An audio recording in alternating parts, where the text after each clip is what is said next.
அன்பு நான்பிராமின் உள்ளங்களே,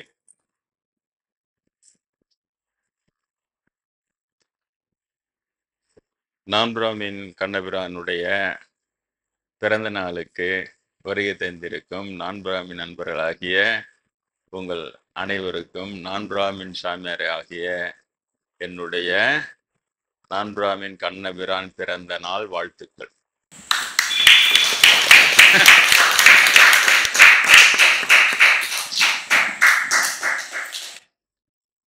இப்படிதான் போக வேண்டியதா இருக்கு.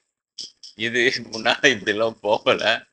வெறும்னே கிருஷ்ண ஜெயந்தின்றத விட மாத்தனது கிடையாது. கிருஷ்ண ஜெயந்தி அப்படியே கொண்டாடுவோம், ஹாப்பி கிருஷ்ண ஜெயந்தி எல்லாம். ஆனா போக போக அந்த பிராமண தீமை நமக்கு தெரிய வர நாம இந்த அளவுக்கு கெட்டு போக வேண்டியதா இருக்கு. இது ஆக்சுவலா கெட்டு போனது. ஒரு கலங்கப்படம் இல்லாம இருக்க போய் அப்புறம் பார்த்தா நம்முடைய அந்த அப்பாவித்தனத்தை பிராமணன் நல்லா மிஸ்யூஸ் பண்ணி செம்ம கெடுதி பண்ணின்னு இருக்கிறத பார்க்க முடிகிறது. அதனால எனக்கே அது 50 வயதுக்கு மேலதான் நிறைய தெரிய வருகிறது. அதுக்கு முன்னால தெரியாது. குருநாதர் சொன்னதை போல அந்த ஒரே நாட்டமா இருந்து நான் வாழும் பொழுதே ஞானத்தை எட்டி பிடித்து விடு சொல்லி அதே மாதிரி வளர்த்து அதே மாதிரி எட்டி பிடிக்க வச்சுட்டாரு. அப்போ நடுவுல கொஞ்சம் கொஞ்சம் ஹிண்ட் அவுட் பண்ணும். அவரு பிராமணரா இருக்கவே நம்ம இயல்பாகவே அந்த பிராமணரை பத்தின சப்போர்ட் நிறைய பிராமணுக்கு எடுத்து அனுபவிச்சு கூட அப்போ கூட அந்த பக்தின்றது அவர் பிராமணரா இருக்க அந்த பிராமணரை பத்தி நம்ம தப்பா பேசாம விட்டு கொடுக்கூடாதுன்ற மாதிரிலாம் போச்சு. அப்ப நடுவில் சின்ன சின்ன ஹிண்ட் அவுட் பண்ணி அந்த மாதிரிலாம் இருக்காத அப்படிலாம் சொல்லி கொண்டு வந்தவர் அவரு தான். அப்புறமா கடுமையா கூட ஒரு வாட்டி கூட சொல்லியிருக்கிறேன், என்னிடம் பிராமணர்கிட்ட நெருக்கமா பழகதா இருந்தா நீ என்கிட்ட வராத, நீ வேற குரு தேடின்னு போயிடுன்னு கூட சொல்லிட்டாரு.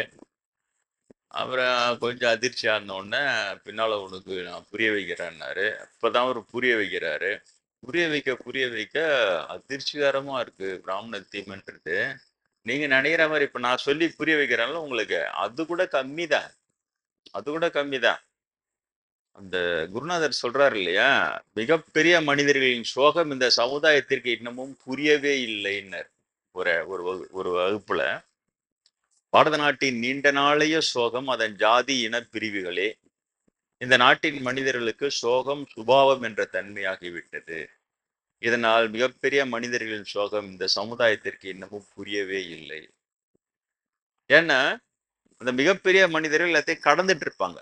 அந்த பேதம்லாம் கடந்து இருப்பாங்க. பொது நன்மை, பொது உண்மை, பொது அன்புல தான் இருப்பாங்க. ஆனா இதை டாமினேட் பண்றவன் பிராமண குரூப்பா இருப்பான் எல்லா சமயத்திலயும்.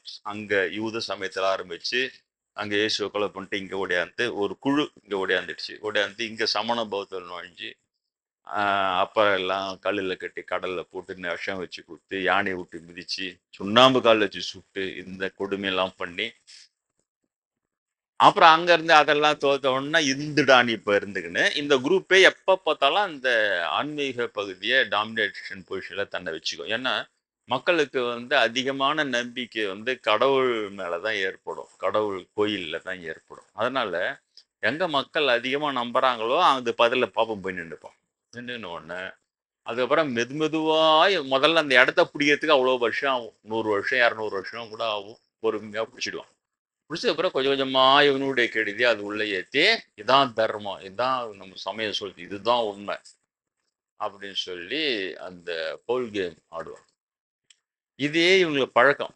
அப்படி அந்த ஆடுற அந்த கேம் மக்களுக்கு தெரியவே தெரியாது. அவ்வளோ நைஸ் பக்கடாவா அப்படியே அதை இது பண்ணி அதனால எனக்கு எல்லாம் தெரியாமலே இருந்தது. அதுக்கு பிறகுதான் இப்ப பார்த்தோம்னா அது அதிர்ச்சியா இருக்குது. ஏன்னா சமயம் என்ற பேர்ல மக்களிடம் போய் சேர வேண்டிய உண்மைகள் எதுவோ அது போய் சேரல. அதுக்கு பதிலா பாப்பான் சொருகு வச்சுக்கிறான்ல புழு, அது போய் சேருது. அந்த அளவுக்கு டேலண்டடா விளையாடுறான். இப்ப விஞ்ஞான வளர்ச்சி தொழில்நுட்ப வளர்ச்சி அதிகமாயிட்ட உடனே இணையதளம் எல்லாம் வந்த உடனே அச்சு நொறுகிறான். இப்போ என் போன்றவர்கள் என்ன ஒரு லாபம்னா பாப்பா இவ்வளவு கெடுதியான்னு அதிர்ச்சி அடையிறது அளவுக்கு தெரிஞ்சுக்க முடியுது இணையதளத்தை எல்லாம் பார்க்கும்போது. இதுதான் ஒரு லாபம், சின்ன லாபம் இருந்தாலும் பெரிய லாபம் தான். இவ்வளவு மோசமா இருக்கிறான அப்படின்னு சொல்லிட்டு அந்த ஒரு லாபம் தான் புரிந்துக்க முடியுது. ஏன் திருமூலர் சத்தியமின்றி இருப்பான் பிராமணன் சொன்னது? அவங்ககிட்ட நடுநிலைத்தன்மைலாம் இருக்கு. அது ஏன் ஔவையார் வந்து நூல் எணிலோ கோல் சாயும்னு சொல்லிட்டு போயிட்டான். உணல் போட்டாலே அவன் ஒரு ஒரு பக்கம் சாயறவன் தான். ஒரு பால் போடாமை சான்றோர் கணின்னு திருவள்ளுவர் சொல்லுவார். ஆனா அவன் கோல் சாய்வான். பாப்பான் பார்க்குமே அவன் எவ்வளவு புழுவனவன் அநியாயம் செஞ்சா கூட அவனுக்கு தான் சப்போர்ட் பண்ணி தூக்கி விடுறான். அந்த குரூப் இது. அவங்க அவங்களும் அதை சொல்லிட்டு போயிட்டாங்க. நூல் எணிலோ கோல் சாயும் சொல்லிட்டு போயிட்டாங்க. திருமூலர சத்தியமின்றி தனி ஞானமின்றி பக்தியின்றி பரன் உண்மையின்றி விட்டோரும் உணரும் இன்றி ஒண்ணுமே இருக்காது. பிராமணன் கிட்ட ஜாதி பித்து மட்டும்தான் இருக்கும். பித்தியரும் மூடர் பிராமணர் தாமன்றே. சரி, அவர் சொல்லிட்டாரு, அவரை விடு அப்படி சொல்ல முடியாது. ஏன்னா இந்த குழு டாமினேட் பண்ணி அது என்னென்ன கெடுதி செய்யுதுன்னு பார்த்தா அதிர்ச்சியா இருக்கு. அந்த அதிர்ச்சியை தான் உங்ககிட்ட நான் பகிர்ந்து கொள்கிறேன். ஏன்னா சாதாரண மக்களுக்கு அதுக்கெல்லான நேரம் இருக்காது.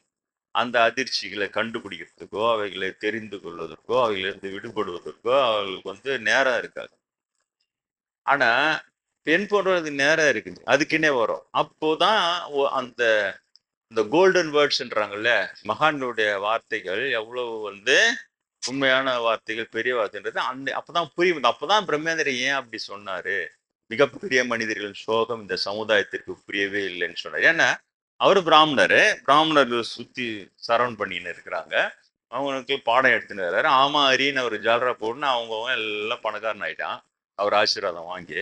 ஆனா கொள்கைன்னு வரும்போது அதுக்கப்புறம் அப்படியே திரும்பிட்டான் பாரு, அவனுக்கு எதிராக கூடவே இருந்து குழி பறிக்கிறான் திரும்பி.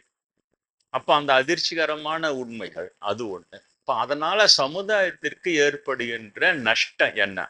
நஷ்டம்னா ஆன்மீக நஷ்டம் என்ன? நம்ம வந்து சாதாரணமாக சொல்றோம், ஏமாத்துறான் தான், நம்ம புழுகுறான் தான், ஏதோ பழப்புக்காக செய்யறான், ஏதோ பழிச்சுட்டு போறோம் விடு, ஏதோ அவனை வச்சு ரெண்டு இது பண்ணிக்கிட்டு தட்சிணை இப்படி தெத்தி விட்டுரு, இப்படியே நம்ம லைட்டா இருக்கிறோம். ஆனா மிகப்பெரிய மனிதர்களின் சோகம் என்ன தெரியுமா? ஒரு புத்தர் வர்றார். வந்த உடனே அவர் வாழ்நாள் முழுக்க இளவரசனா வாழ்ந்திருக்கலாம். இப்ப அதெல்லாம் துறந்து ஒரு எலும்புதோலுமாயி காட்டுல எல்லாம் கடுந்தவம் பண்ணி அதுக்கு பிறகு ஞானம் எல்லாம் பெற்று அதுக்கு பிறகு வந்து சமுதாயத்துக்கு உண்மையை உபதேசிக்கிறார். அப்போ அவருடைய நோக்கம் என்னவா இருக்கும்? இந்த ஜனங்களெல்லாம் புத்திஸ்டா மாத்தி இப்படியே இருக்கட்டும், ஆனா லேபிள் மட்டும் எல்லாரும் புத்திஸ்ட்னு வச்சுங்க போங்க, அப்படியா இருக்கும்? அப்படி இருக்காது. அவங்களுடைய நோக்கம் வந்து பொது நோக்கமா இருக்கும். எல்லாரையுமே எவ்வளவு பேரை முடியுமோ அவ்வளவு பேரை ஆன்மீகத்துக்கு உயர்த்தணும்னு இருக்கும்.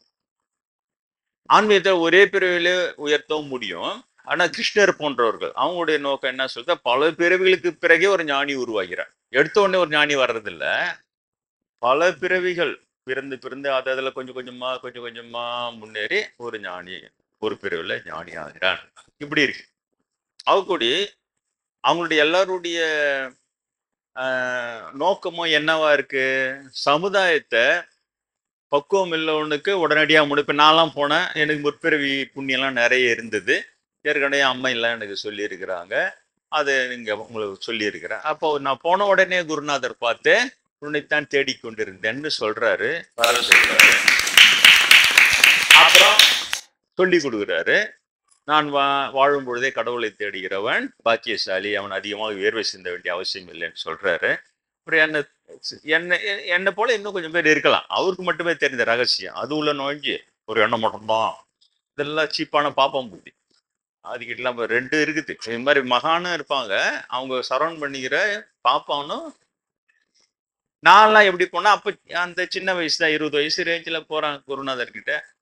அப்போ உடனே சாமியை பார்க்குறேன், இவங்க பக்கத்துல பிராமணர், ஓ அவரு தொண்டு செய்யறாங்கன்னா இவங்க நம்ம உயர்ந்தவங்க தான் இருப்பான். இந்த இம்ப்ரெஷன் தான் நம்மளுக்கு வருது.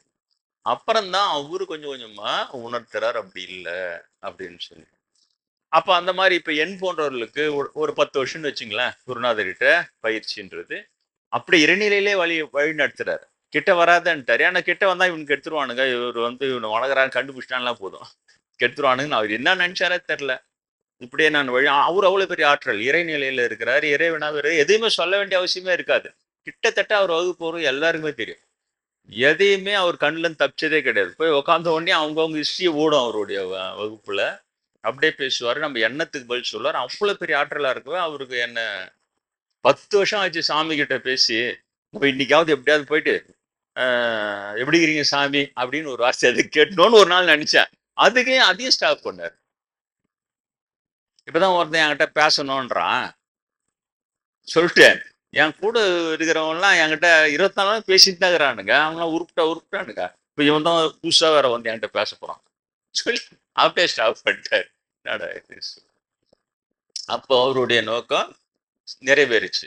நீ வந்து ஞானத்தை எட்டிப்பிடி, உன்னுடைய கோல் அதானே. உண்ணாமலை எனக்கு சொன்னது அதானே, 19 வயசுல ஞானம் அடை, அப்பதான் நீ பரிசுத்தமாவா என்ன. அப்புறம் நடராஜரை சுத்தி குருவை காட்டு, குரு கிட்ட போறேன். அப்போ என்னுடைய கோலை வந்து நிச்சயப்படுத்துறது பகவத்கீதை. தற்செயலா கன்னியாகுமரி போறேன், பகவத்கீதை புஸ்தகம் கிடைக்குது, எடுத்து படிக்கிறேன். எனக்கு நல்ல வேலை எனக்கு கிடைச்சது சுவாமி சித்தானந்தர் நான் பிராமின் அவரு எழுதின விளக்கு உரை கிடைச்சது. இருந்தாலும் அவங்களாம் கூட அந்த வர்ணாசிரம இடைச்செருகளை தூக்கி போட முடியல. அதுக்கு வேற வேற விளக்கமா கொடுக்குறாங்களே தவிர அது இடைச்செருகல்ன்ற அந்த ஒரு வார்த்தையை சொன்னவரு பிரம்மேந்திரன் தான். அப்போட ஒரு பச்சையா இது வர்ணாசிரமம் இடைச்செருகள் அப்படி சொல்லல. ஒரு இடத்துல வர்ணாசிரமத்தை அடிக்கிறார். வர்ணம் இல்லை, ஆசிரமம் இல்லை, தர்மம் இல்லை, ஒன்றும் இல்லை, எல்லாம் மனிதன் அடிக்கிற கூத்து. அது ஒரு பக்கம் அடிக்கிறார். அப்புறம் இன்னொரு பாடத்துல சாஸ்திரத்தில் இடைச்செருகள் புகையிலை சமாச்சாரம் போதை ஜாதி போதைக்காக கன்வெர்ட்டான்றாரு. அப்புறம் தான் புரியுது இதுதான் அவர் சொல்றாரு அந்த இதுக்குன்னு சொல்லி. இருந்தாலும் அதுல இருக்கிற அந்த முக்கியமான பகுதி எனக்கு பயன்பட்டு, ஞானத்தை தேடு, ஞானத்தை காட்டிலும் தூய்மை தருவது வேறு எதுவும் இல்லை அர்ஜுனா, ஞானத்தை தேடு. அப்போ அர்ஜுனன் கேட்குறான், நான் எப்படி தேடுறது ஞானத்தை அப்படின்னு. அப்ப சொல்றாரு, தெளிவடைந்த ஞானிகள் உனக்கு உபதேசிப்பார்கள், அவர்களிடம் சென்று பணிந்தும் கேட்டும் பணிவிடை செய்தும் இதை அடைவாயாக சொல்றாரு. பார்த்தா ஞானிகள்ன்ற பேர்லயே குருநாதர் கிளாஸ் எடுத்துக்கிறார். நடராஜரை சுத்தரை எனக்கு குருவை காட்டு, அவர்கிட்ட போறான். அவரு கரெக்டா உனக்காக தான் காத்துன்னு சொல்றாரு. உன்னை எங்கெல்லாம் தேடிக்கொண்டு, அவரு என்ன தேடி இருந்துக்கிறாரு, உன்னை எங்கெல்லாம் தேடிக்கொண்டு இருந்தா ஞான இதெல்லாம் அவங்க சீடம் பிறந்துட்டான், அவன் எங்க இருக்கிறான்னு தேடி இருந்திருக்கிறாங்க. நான் போன உடனே அவ்வளவு மகிழ்ச்சியா அவரு சொல்றாரு. அதே வார்த்தைய ஒரு 5 வருஷத்துக்கு முன்னால இவரும் சொல்றாரு. திருமுட்டம் வராகசாமி கோயிலுக்கு போனா அவரை பார்த்த உடனே ஒரு அதிர்ச்சி ஆஞ்சு, கருவறை தரகுறாங்க, எதிர்க்கு நிக்கிறேன், நீயான்றாரு. நீங்களாம் தேடின்னு இருந்த, நீங்க இருக்கிற. ஆனா பிரம்மேந்திரத்தன்னுக்கு அர்த்தம் எனக்கு தெரிஞ்சுது. ஏன்னா ஞானத்துக்காக ஒருத்தன் நம் சீடன். இப்ப முற்பிரிவுல அவருடைய சீடனா எந்த பிறல எந்தனா இருந்தா எனக்கு தெரியல. ஆனா அவருடைய குருவா இருந்திருக்கிறான். மாட்டீங்களா? அது அனுமானத்துலதான் சொல்றேன். ஏன்னா அவர் என்ன சொல்றாரு, ஜெய்மினி தான் அவருடைய முற்பிறவி முதல் குரு. நம்ம ஜெயினமாக காட்டுல இருந்து அவரை வளர்த்தவரே ஊர் தான். வளர்த்து ஆளாக்கி நிர்வாணம் அடைய வச்சவர் ஜெய்மினி குரு தான். அவர் ஒரு இடத்துல எழுதுறாரு, ஜெய்மினி சம்பந்தரின் மறு அவதாரம்.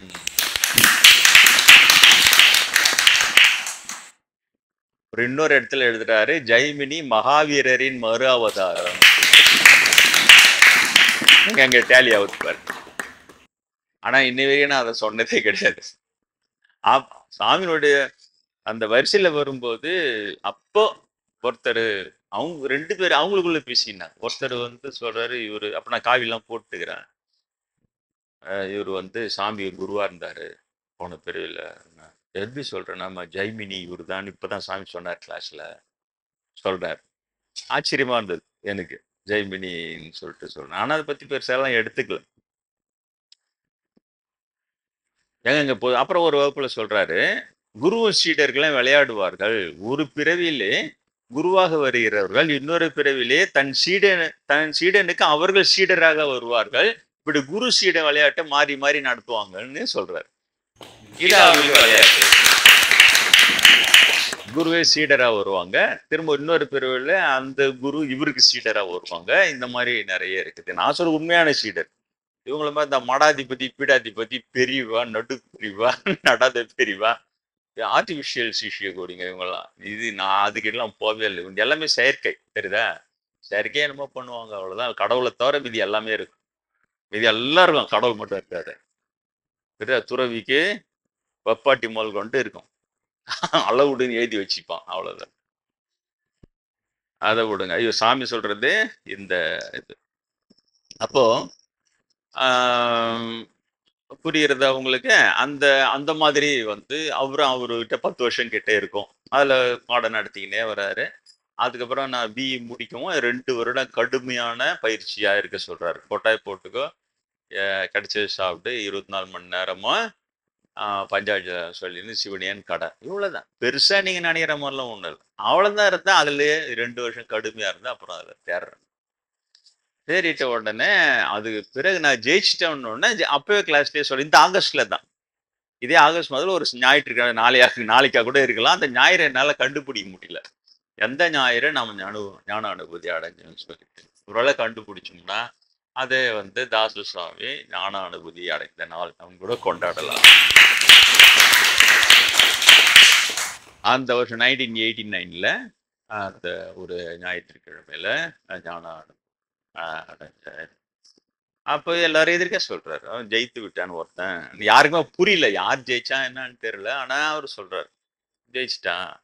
இந்த உள்ளூர்காகெல்லாம் உக்காந்துக்கின்னு ஒரு வடையை நடுவில் வச்சுட்டு சுத்திலும் உட்காந்து வட்டமேஜை மாநாடு போட்டு அந்த வடையை எப்படி சாப்பிடுவது, அதை இப்படி சாப்பிடலாமா அல்லது அப்படி சாப்பிடலாமான்னு ஒரு பேசிக்கினே இருந்ததுங்களாம். வெளியூர்ல இருந்து வந்து ஒரு காகம் அந்த வகுப்புல சொல்றாரு, வெளியூர்ல இருந்து எங்கேயோ பறந்து வந்தது ஒரு காகம், அதுக்கு பசி, அது நேரம் வந்து வடையாட்சி போய் வச்சு நான் திருட்டு போயிடுச்சு அப்படின்றாரு. அது மாதிரி அவன் எங்க இருந்தா வந்தான் இஷ்டான்னு சொன்னாரு. இங்க உள்ளூர்ல இவங்க எல்லாம் ஏதாவது பேசிருக்காங்க, நிறைய சொல்லுவார். அப்போ அவர் சொன்ன மாதிரியே ஞானம் அவர் பயமுறுத்தி தான் வளர்த்தாரு. என்ன ஞானம் வரலன்னா நீ ஒண்ணு என்ன குருன்னு சொல்லிக்கோ, ஆனா நான் ஒண்ணு சீடன்னு சொல்லணுமே அப்படி பெருப்பேத்தி அப்படிதான் வளர்த்து வந்தாரு. நான் அதை ஜெயிச்சுட்டேன். அதனால உங்களுக்கு எல்லாம் தெரிந்ததுதான், சாமிகள் இங்கேயே எழுந்தருளி நம்ம ஆசிரமத்துக்கு வந்து ஒரு நாள் தங்கி வாழ்த்தி அங்க மண்டபம் ஏற்பாடு பண்ணோம். அங்கேயும் என்னை பாராட்டி பேசி, பெரிய விஷயம் அதெல்லாம், பிரம்மேந்திரர்கிட்ட பாராட்டு வாங்கிட்டு அதையெல்லாம் செய்து எல்லாம் முடியும். அதுக்கப்புறம் நான் பான்னு சிவனேன்னு கிடந்தேன். அப்ப கூட குரு வளர்ப்புன்றது தனி. அதாவது நான் சொல்வது இறைவனை உணர்ந்த சத்குரு, உண்மையான சத்குருக்கு பாஸ்ட் பிரசன்ட் ஃபியூச்சர் 3 தெரியும். அவங்க வளர்க்குறாங்கல்ல, அந்த குரு வளர்ப்புன்றது ரொம்ப அருமையான வளர்ப்பு. என்னுடைய பாக்கியம் பிரம்மேந்திரர் என்னை அப்படி வளர்த்தார். பார்த்து அவர் வளர்த்து அவர் மறைந்து வளர்க்குறாருன்னு தான் சொல்லணும். ஏன்னா என் முக்கியமான விஷயம் எல்லாம் பாராட்டுறாரு, சந்தோஷப்படுறாரு. இப்பவும் சிலதெல்லாம் எனக்கு அப்படியே ஒரு தொய்வு வரும்போது கரெக்டா அந்த பாயிண்ட் சொல்லி உலகாங்கீதம் அடைந்தேன். இப்போ மறைஞ்ச பிறகு உலகாங்கீதம் அடைந்தேன். அப்புறம் வந்து இரும்பூதி எய்தினேன் எல்லாம் சொல்லி பாராட்டுறாரு. அதனால அந்த மாதிரி அவர் சொன்னதுக்கு ஏற்ற மாதிரி இங்க வந்து பாராட்டிட்டு போனாரு. அதுக்கு பிறகு கூட அவர் அப்படியே விடல. அப்போ கூட அவர் என்ன சொன்னாரு, அந்த அந்த அனுபவஸ்தர்களை நீங்க கூட அந்த மாதிரிதான் கடவுளை தேடணும் போது புத்தகத்துல தயவு செய்து தேடாதீங்க. தயவு செஞ்சு புத்தகத்துல எல்லாமே ப்ராப்பர் கரெக்ட் பண்ணிட்டான். வேற ஒன்றே கிடையாது. அவனுடைய சிற்றறிவை வச்சு அதை வேற வார்த்தையை திருப்பி போட்டு அது வேற அர்த்தம் வரா மாதிரிலாம் பண்ணி, அப்படி வேற அர்த்தம் வர வைக்க முடியலன்னா முன்னாலையும் பின்னாலையும் ப்ரிஃபிக்ஸ் சஃபிக்ஸ் சேர்த்து அந்த திசையை திருப்பி அதை வேற பக்கம் ஓட்டி செம்ம டேலண்ட் தான், இல்லைன்னு சொல்லல. ஆனால் எல்லாம் வீல் டேலண்ட். அதை வச்சு ஒன்றும் செய்ய முடியாது. அதனால குருநாதர் என்னை வளர்க்கும் போது என்ன சொன்னார், புத்தகத்திலிருந்து பேசாதுன்ட்டார். ஒரே வார்த்தை, அனுபவத்திலிருந்து பேசு. இவ்வளவு முடிச்சு சரிதான், அனுபவத்திலிருந்து பேசி. அதுதான் நான் பேசினேன். ஏன்னா அனுபவம் இல்லாத எல்லாம் எடுத்து பேசுறது கிடையாது. நான் பாண்டு ஜொராஸ்ட்ரியனிசம் கொடுத்து பேசலாம். ஜொராஸ்ட்ரியனிசத்தில் என்ன சொல்லி இருக்கிறதா தெரியாமா அப்படின்னு உங்ககிட்ட பேசலாம். அங்க தூரத்துல இருக்க அதுல என்ன இருக்குதுன்னே தெரியாது உங்களுக்கு.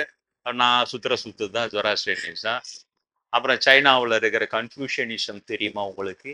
கன்ஃபியூஷனிசம் என்ன சொல்லுன்னு தெரியுமா? அது நிறைய தெரிஞ்சு நிறைய பேசுறேன். இப்படி இந்த பக்கம் 2 சுத்தி விட்டேன்னா நான் தான் உங்க முன்னாலே பெரிய கொத்த. சரிதா? அதை சொல்லவே இல்லை. அனுபவத்திலிருந்து பேசு. இப்ப அனுபவத்தை பேசுனேன். அண்ணாமலையே தெரியுமா உங்களுக்கு? எனக்கு தெரியுமே. உண்ணாமலை அம்மன் தெரியுமா உனக்கு? என்னுடைய முதல் ஞான குருவே உண்ணாமலை அம்மன் தான் சொல்றேன். இப்ப இதான நல்லா இருக்குது.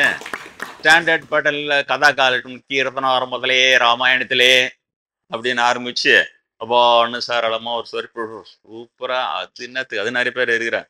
நல்ல விஷயம் தான், இல்லைன்னு சொல்லல. ஆனா அவங்க எங்க இருந்து எடுத்தாலும் புத்தகத்துல தான் எடுப்பாங்கன்னு தெரியும் பாப்பானுங்க. ஆனா அந்த புத்தகத்துல போட்டு கரப்ஷன் போட்டு விட்டுருவோம்.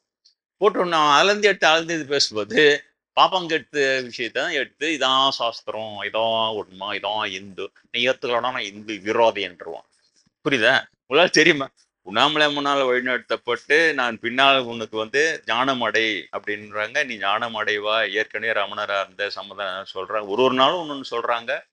அப்புறம் ஒரு நாள் நானே கேட்கறேன், இது என் மனப்பிரமை கூட இருக்கலாமான்னு கேட்கறேன். இல்ல, உனக்கு பக்கம் வரும்பொழுது நேரிலே தரிசனம் தருவோம். அப்பொழுது இப்பொழுது நாங்கள் மனசுக்குள்ள சொன்ன எல்லாமே உண்மை என்பதை நீ அறிவாய்ன்றாங்க.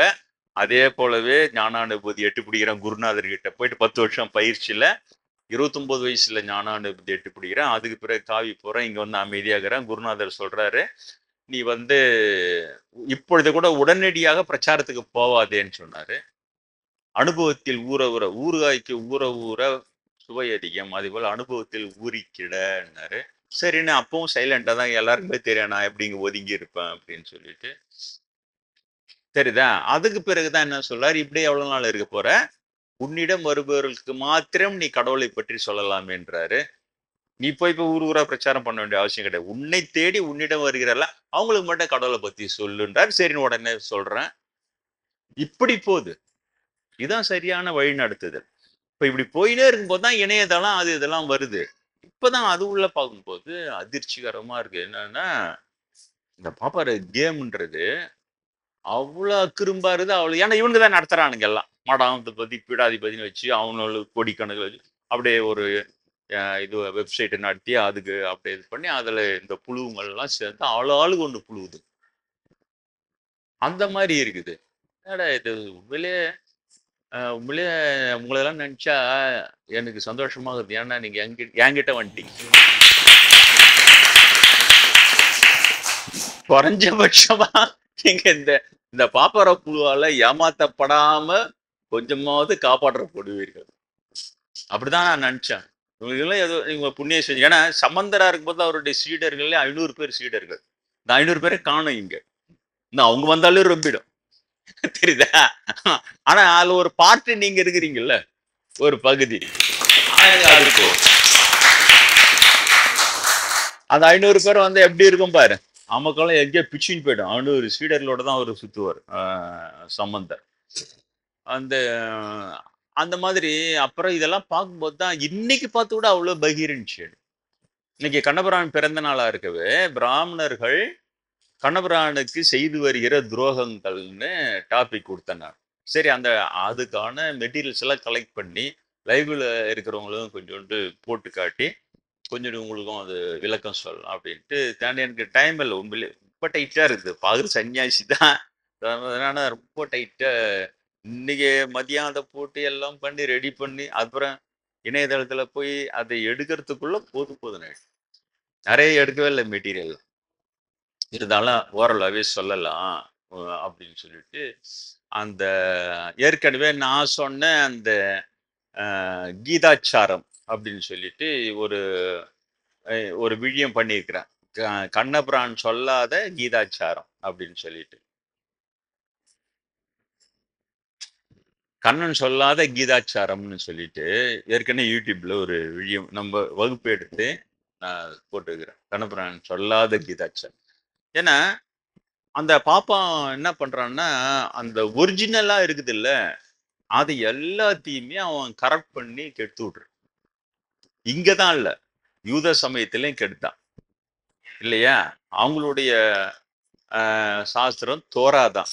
அந்த தோராவை கெடுத்து அப்புறம் அவங்க அதை விடமாட்டேன்னு உடனே டால்முடு புதுசா எழுதி கெடுத்தான். அதுல உங்களுக்கு பழம்புரை சொன்னேன். டால்முட் அணியா என்னன்னு உங்களாம் சொல்ல வேண்டிய அவசியமே இல்லை. பிராமணன் அந்த கோயிலுக்கு வருகிற சிறுமிகளை கற்பழிச்சுக்கலாம் அப்படின்னு அது இதே வேலை தான் இவங்க அங்க இருந்தாலும் எங்க இருந்தாலும் சரி, இவங்களை திருத்திக்க முடியாது. அதுக்கு பதிலா பாப்பா என்னன்னா அக்கிரமம் செய்யறானோ அதையெல்லாம் சாஸ்திரத்தில் எழுதி கடவுளின் அங்கீகாரம் பெற்ற அக்கிரமங்களா மாத்திக்குவான். சரிதா? மாத்திக்கின்னு அப்ப அது உண்மையிலே கடவுளின் அங்கீகாரம் பெறுமான்னா பெறாது.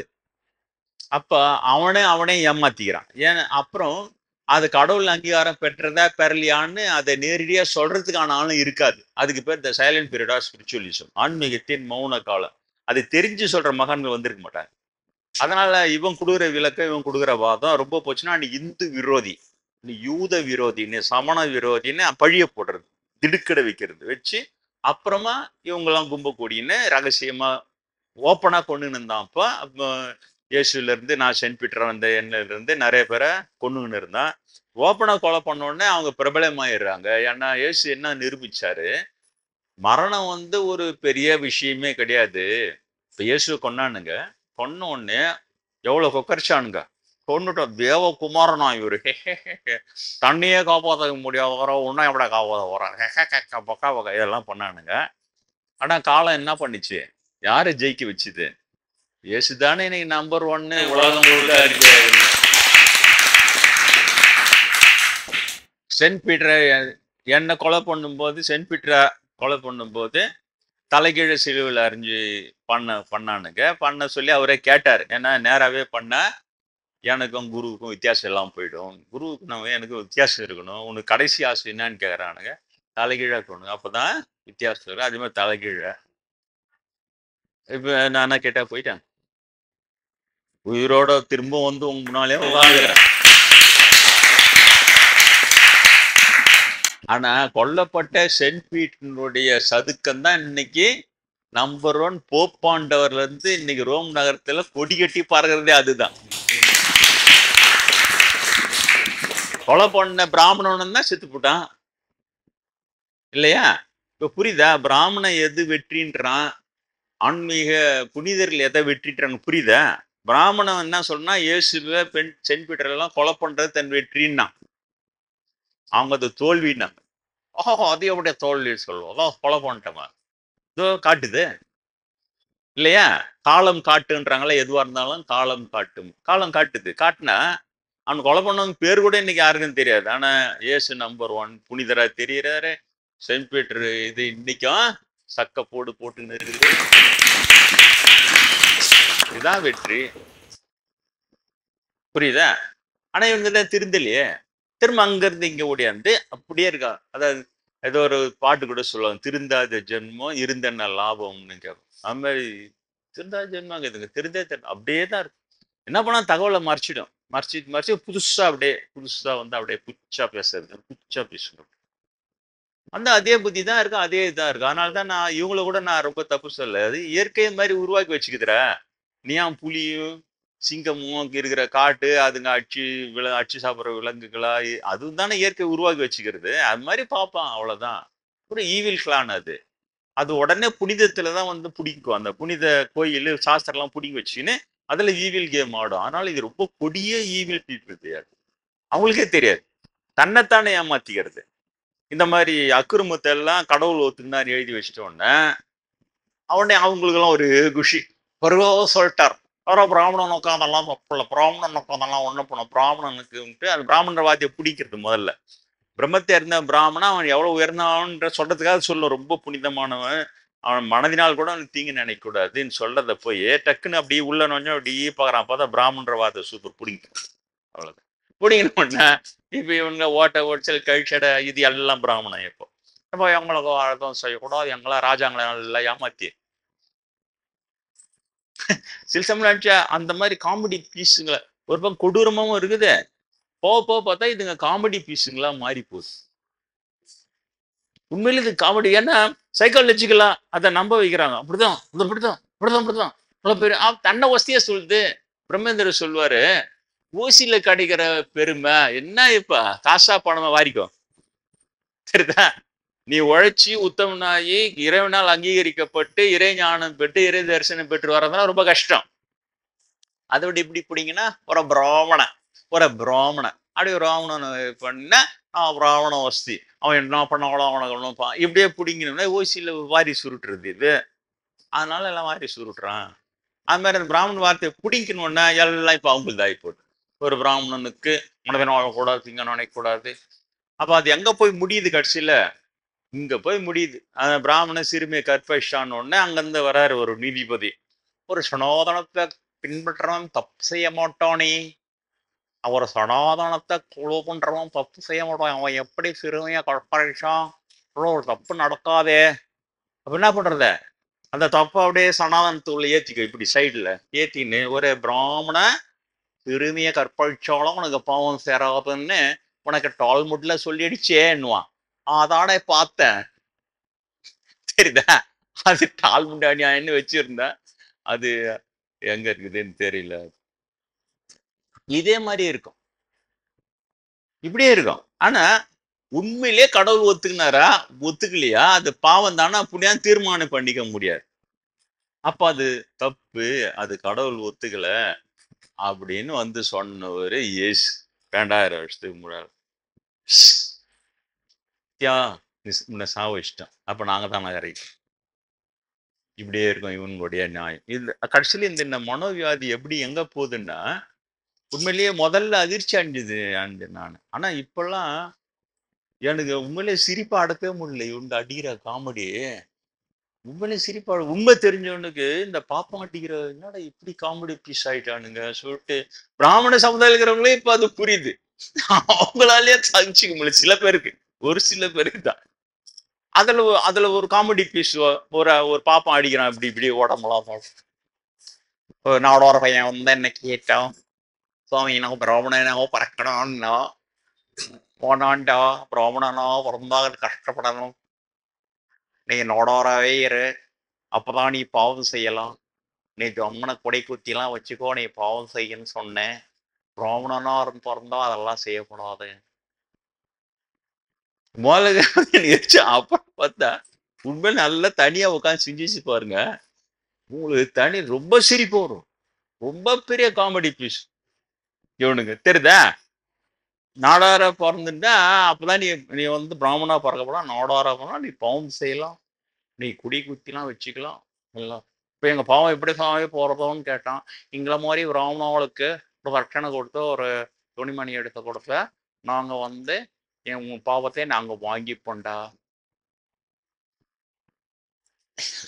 கடை போட்டு நான் பிராமணன், இங்கு உங்கள் பாவம் வாங்கப்படும்னு உங்க போர்டு போடாத குறைதான். முதல்ல எனக்கு ரொம்ப அப்புறம் இந்த பார்த்து சிரிச்சு, என்னடா இவ்வளவு பெரிய காமெடி பீஸ் ஆயிட்டான்னு சீரியஸா சொல்றான் சார். இது அவங்க ஒன்னும் சமாளம் சொல்லல, சீரியஸா நல்லா அனுபவப்பட்டவன், சின்ன பையனத்தோட பரவாயில்ல சொல்றேன் சார், நீ வந்து பாவம் செய்யதான் பிறந்திருக்க, நீ அவனுக்கு அது உபதேசம். அந்த காமெடி பீஸ் சிரிச்சு மாலாம், என்னடா இந்த மாதிரி ஆயிட்டான், நீ திருத்த முடியுன்ற அவனுங்களா செம்ம பைத்தியகார குடாக்கள் ஆயிட்டாங்க சார். உண்மை அதுதான், பாப்பார கும்பல் செம்ம பைத்தியகார குடாக்குங்களா ஆயிட்டானுங்க, அவ்வளவுதான். இது ஒண்ணும் தெரியாத மக்கள் அவனுங்க சொல்றதெல்லாம் சீரியஸா எடுத்துக்கின்னு அவனுங்கிட்ட போய் வீணாகிறாங்க. அதுல இருந்து உங்களையாவது என்னால காப்பாற்ற முடியுமான்றதான் என்னுடைய முயற்சியே. அதுக்கு மேல ஒண்ணு இல்லை, ஏன்னா ஏற்கனவே கோட்டை விட்டாச்சு. ராஜாங்களே ஏமாந்தானுங்க, பெரிய பெரிய ராஜாங்களே மண்டையினங்களா போய் பாப்பான்னு சொல்றதை கேட்டு எவ்வளவு பெரிய வீரர்கள், எல்லாம் சாதாரண வீரன் இல்ல இல்லையா? ராஜேந்திர சோழன் பேரரசு நிறுவுறான். இன்னும் கடற்சிங்க சோழனை பத்தி தெரியவே இல்லை ஜனங்களுக்கு. கடற்சிங்க சோழனும் வடபுலம் வென்ற வீரன், அவன் பேரரசன், சோழ மன்னன் பேரரசன், வடபுலம் வரைக்கும் அவன் வென்று அங்க இருக்கிற ராஜாக்கள்லாம் இவனுக்கு கப்பம் கட்டின்னு இருந்தாங்க. எங்கேயாவது வெளியில தெரியுதா இது? ஏன் தமிழ நான் பிராமின் இவனுக்கு உட்காந்து பானுங்க, அதை பரப்பாம பார்த்து பானுங்க. ஏன்னா அதெல்லாம் பரப்பிச்சுன்னா அவன் கொண்டாட ஆரம்பிச்சிடும். நான் பிராமினுக்கு வேல்யூ இருக்காது, புரியுதா? பிராமின் எப்படி வேல்யூ, நான் பிராமின் புகழ் அழுத்திக்கினே இருந்தாதான் இவனும் வசதியா நினைப்பாங்க. நீங்க சாதாரண பள்ளிக்கூடத்துல இருந்து கம்பெனி இருந்து எல்லா இடத்துலயும் பார்க்கலாம், ஒரு பிரைட் நான் பிராமின் வந்து அதை அழுத்திடணும். அதை அப்புறம் அந்த போட்டிலாம் வைக்கிறாங்கல்ல டிவியில, அதெல்லாம் கூட பார்த்தீங்கன்னா அப்படியே போட்டி காட்டினா அப்படியே பிராமண பொண்ணை ஜெயிக்க வைக்கிறது, இதெல்லாம் பண்ணுவோம். ஏன் நான் பிராமணை அழுத்தி அவங்களை ஜெயிக்க வச்சு காட்டுறது, இதெல்லாம் பண்ணிக்கினே இருப்பான். அதனால இதை வரவே வராது கழற்சிங்கன் மாவீரன்றதெல்லாம். இந்த மாதிரி இன்னொரு பக்கம் இந்த இதுங்க காமெடி இறக்கி இதுங்க போன்னு விளையாடும். இது காமெடி ஏமாந்த ராஜாங்க இவனுங்க கிட்ட விட்டு இவனுங்க அப்படியே நம்ம மந்திரம் சொல்ற ராஜா, உனக்கு வந்து ராஜ சூய யாகம் பண்ணிக்கோ, அஸ்வமேத யாகம் பண்ணிக்கோ, மிருத்யுஞ்சய யாகனாலும் சிரிப்பு. அவர் சமயத்துல ஒரு அரசியல் தலைவர் பண்ணாரு, மிருத்யுஞ்சய் எதிரியை ஒழிக்கிற யாகமா. பண்ணி முச்ச கேடு அப்பாவுக்கும் பிள்ளைக்கு முட்டிச்சு. யாரு எதிரி தெரியல அவங்களுக்குள்ள. கொடுமை இதெல்லாம். என்ன அவன் விருத்தி ஜெயிக்கணுமா அப்படியே எதிரிய. ஏன்னா ஒரு ராஜா ஃபெயில் ஆயிருந்தா 2 ராஜா ஃபெயில் ஆயிருந்தா ஏதாவது சொல்லலாம். மொத்த ராஜா ஓஞ்சானுங்களடா உங்க மிருத்யுஞ்சய யாகம். எதிரிய எங்க ஒழிச்சுது? அவனுங்கள தான் ஒழிச்சுது. நீங்க புரிஞ்சுங்க. என்ன பாமர ஜனங்கிட்ட ஒண்ணும் செய்ய முடியாது. அதுங்க கடான்னு எதோ கடக்குது, அவன் பாப்பான் புழு நம்பி அவன் ஏதோ மந்திரம் சொல்லி இன்னும் போயின்னு இருக்குதுங்க. என்ன நீங்க கஷ்டப்பட்டு முன்னுக்கு வரீங்க, மிடில் கிளாஸ் பீப்புள். கஷ்டப்பட்டு நீ ஏன் எடுத்துன்னு போய் பாப்பானை கூப்பிட்டு கூலியம் கொடுத்து சூனியம் வச்சுக்கிறது. அது அவனை கூப்பிட்டு வந்து கல்யாணம் காட்சி பண்ணி கிரக பராசம் பண்ணு, அவன மந்திராஹாய நமகா மந்திராய நமகா எல்லாம் சுவாகான்னு போய் எல்லாம் நான் சொல்றேன். எல்லாம் அந்த ராஜாங்க எல்லாம் சுவாக ஆயிட்டானுங்கடா. அவனுக்கு கொடுக்காத தட்சணியா, அவங்க கொடுக்காத சவரட்சணியா, கோதானம், கொலதானம், பூமி தானம், வஸ்திர தானம், சொர்ண தானம், அந்த தானம், இந்த தானம், ஒரு மண்ணும் இல்லை, எதுவுமே காப்பாத்தல. தானம் வாங்கின பாப்பான் பணக்காரன் நகரான், தானம் கொடுத்த ராஜா. ஆடு நாளைக்கு கூட நேத்து கூட டிவி எனக்கு ஒரு இது போட்டாங்க, டெலிகிராம்ல எனக்கு ஷேர் பண்ணாங்க. அது இதுல கவரப்பட்டு ஜமீன்தாரு அந்த அவங்க வந்து பட்டம் ஏற்ற நாளாம். எல்லாம் பிக்கையா நடந்து போறான் மோளை அடிச்சுன்னு 2 பேரு. ஒரு ராஜா பட்டம் ஏற்றினால்னா அந்த காலத்துல எவ்வளவு கிராண்டா இருக்கும் அது. ஆனா இப்ப என்னாச்சு, அந்த நாளை கொண்டாடுறாங்களா. அந்த பாவம் அந்த பொண்ணை பார்த்தா எனக்கு பரிதாபமா, அந்த இளவரசியா இருந்திருக்க வேண்டிய பொண்ணு அது. அது சாதாரணமா களை எடுத்துட்டு கால் டயர்டா வந்து அது கூட நடந்து போச்சு. நான் தான் இளவரசி பட்டம். அவ்வளவு பரிதாபம். அது சும்மா கொஞ்சம் நஞ்சு இல்ல, சும்மா ஒரு நாள் 2 நாள் இல்ல, டோட்டலா வாஷ் அவுட் ஆயிடுச்சு. அப்ப கூட புத்தி வரலன்னா அப்ப இந்த காமெடி பீஸுங்க தான் இதுக்கு தான் அதிகமாகும். இன்னொரு காமெடி பீஸ் அங்கிருந்து வரும், கோபம் இருக்கு, அப்படியே ஆத்திரமா, அப்படியே கொலை குறை சொல்றாங்களா, அப்படியே சொல்றா உனக்கு எவ்வளவு தரவா, பிராமணர் வந்து கடவுளை விட வசதி, கடவுளை படைச்சவங்களே பிராமணர்கள் தான், வீரமா அப்படி நிற்கிறான். இது நடந்து அங்க சிரிச்சுட்டு வந்தா இவன் ஒருத்த இங்க காமெடி பீஸ் கலப்புறான் சார் நம்மளுக்கு சிரிப்ப. இது நீங்க பாருங்க, நீங்க கேட்டு பாருங்க. அந்த அந்த இந்த ஃபேஸ்புக்கில் அந்த ஷேர் பண்ணதுல கொஞ்சம் அனுப்புவானுங்க தான். முதல்ல உங்களுக்கு சீரியஸா இருக்கும், அப்புறமா சிந்திச்சு பார்த்தீங்கன்னா உங்களால் சிரிப்பா கண்ட்ரோல் பண்ணிக்க முடியாது. இவன் என்னடான்னா இந்த மாதிரி அடிக்கிறான் காமெடி. அவன் என்னடான்னா பிராமணர்கள் கடவுளையோட கடவுளுக்கு விட உயர்ந்தவர்கள் பிராமணர்கள். அவன் சொல்றான் என்னதான் எங்கதான் போச்சு. சரி அப்ப இவங்களுக்கெல்லாம் தலைவர் யாருன்னு பார்த்தா காஞ்சி மகா பெரிவா அவரு. இப்ப அவர் தான் நம்பர் 1 கடவுள் எல்லாம் படைச்ச பிராமணாளுக்கெல்லாம் பிராமணால. அவரு என்னடா பார்த்தா இவ்வளவு வெறுப்பேத்திட்டு மேல் உலகம் போனா அங்க சேர்ப்பாங்களா, விசிறி அடிச்சு இந்த வாய்க்கா பார்த்தேன்னு விசிறி அடிச்சுட்டு போன். இது எல்லா வகுப்புலயும் சொல்லிடுறேன். நீ கண்ணபிரான் பிறந்தனாலையும் இத நான் வந்து சொல்றேன். அந்த கீதாச்சாரத்தை பத்தி உங்களுக்கு சொன்னேன். அதனுடைய டிஸ்பிளே எங்க அது இருக்குதா என்னன்னு தெரியல. அது கிடையாது, அது எங்க போச்சு.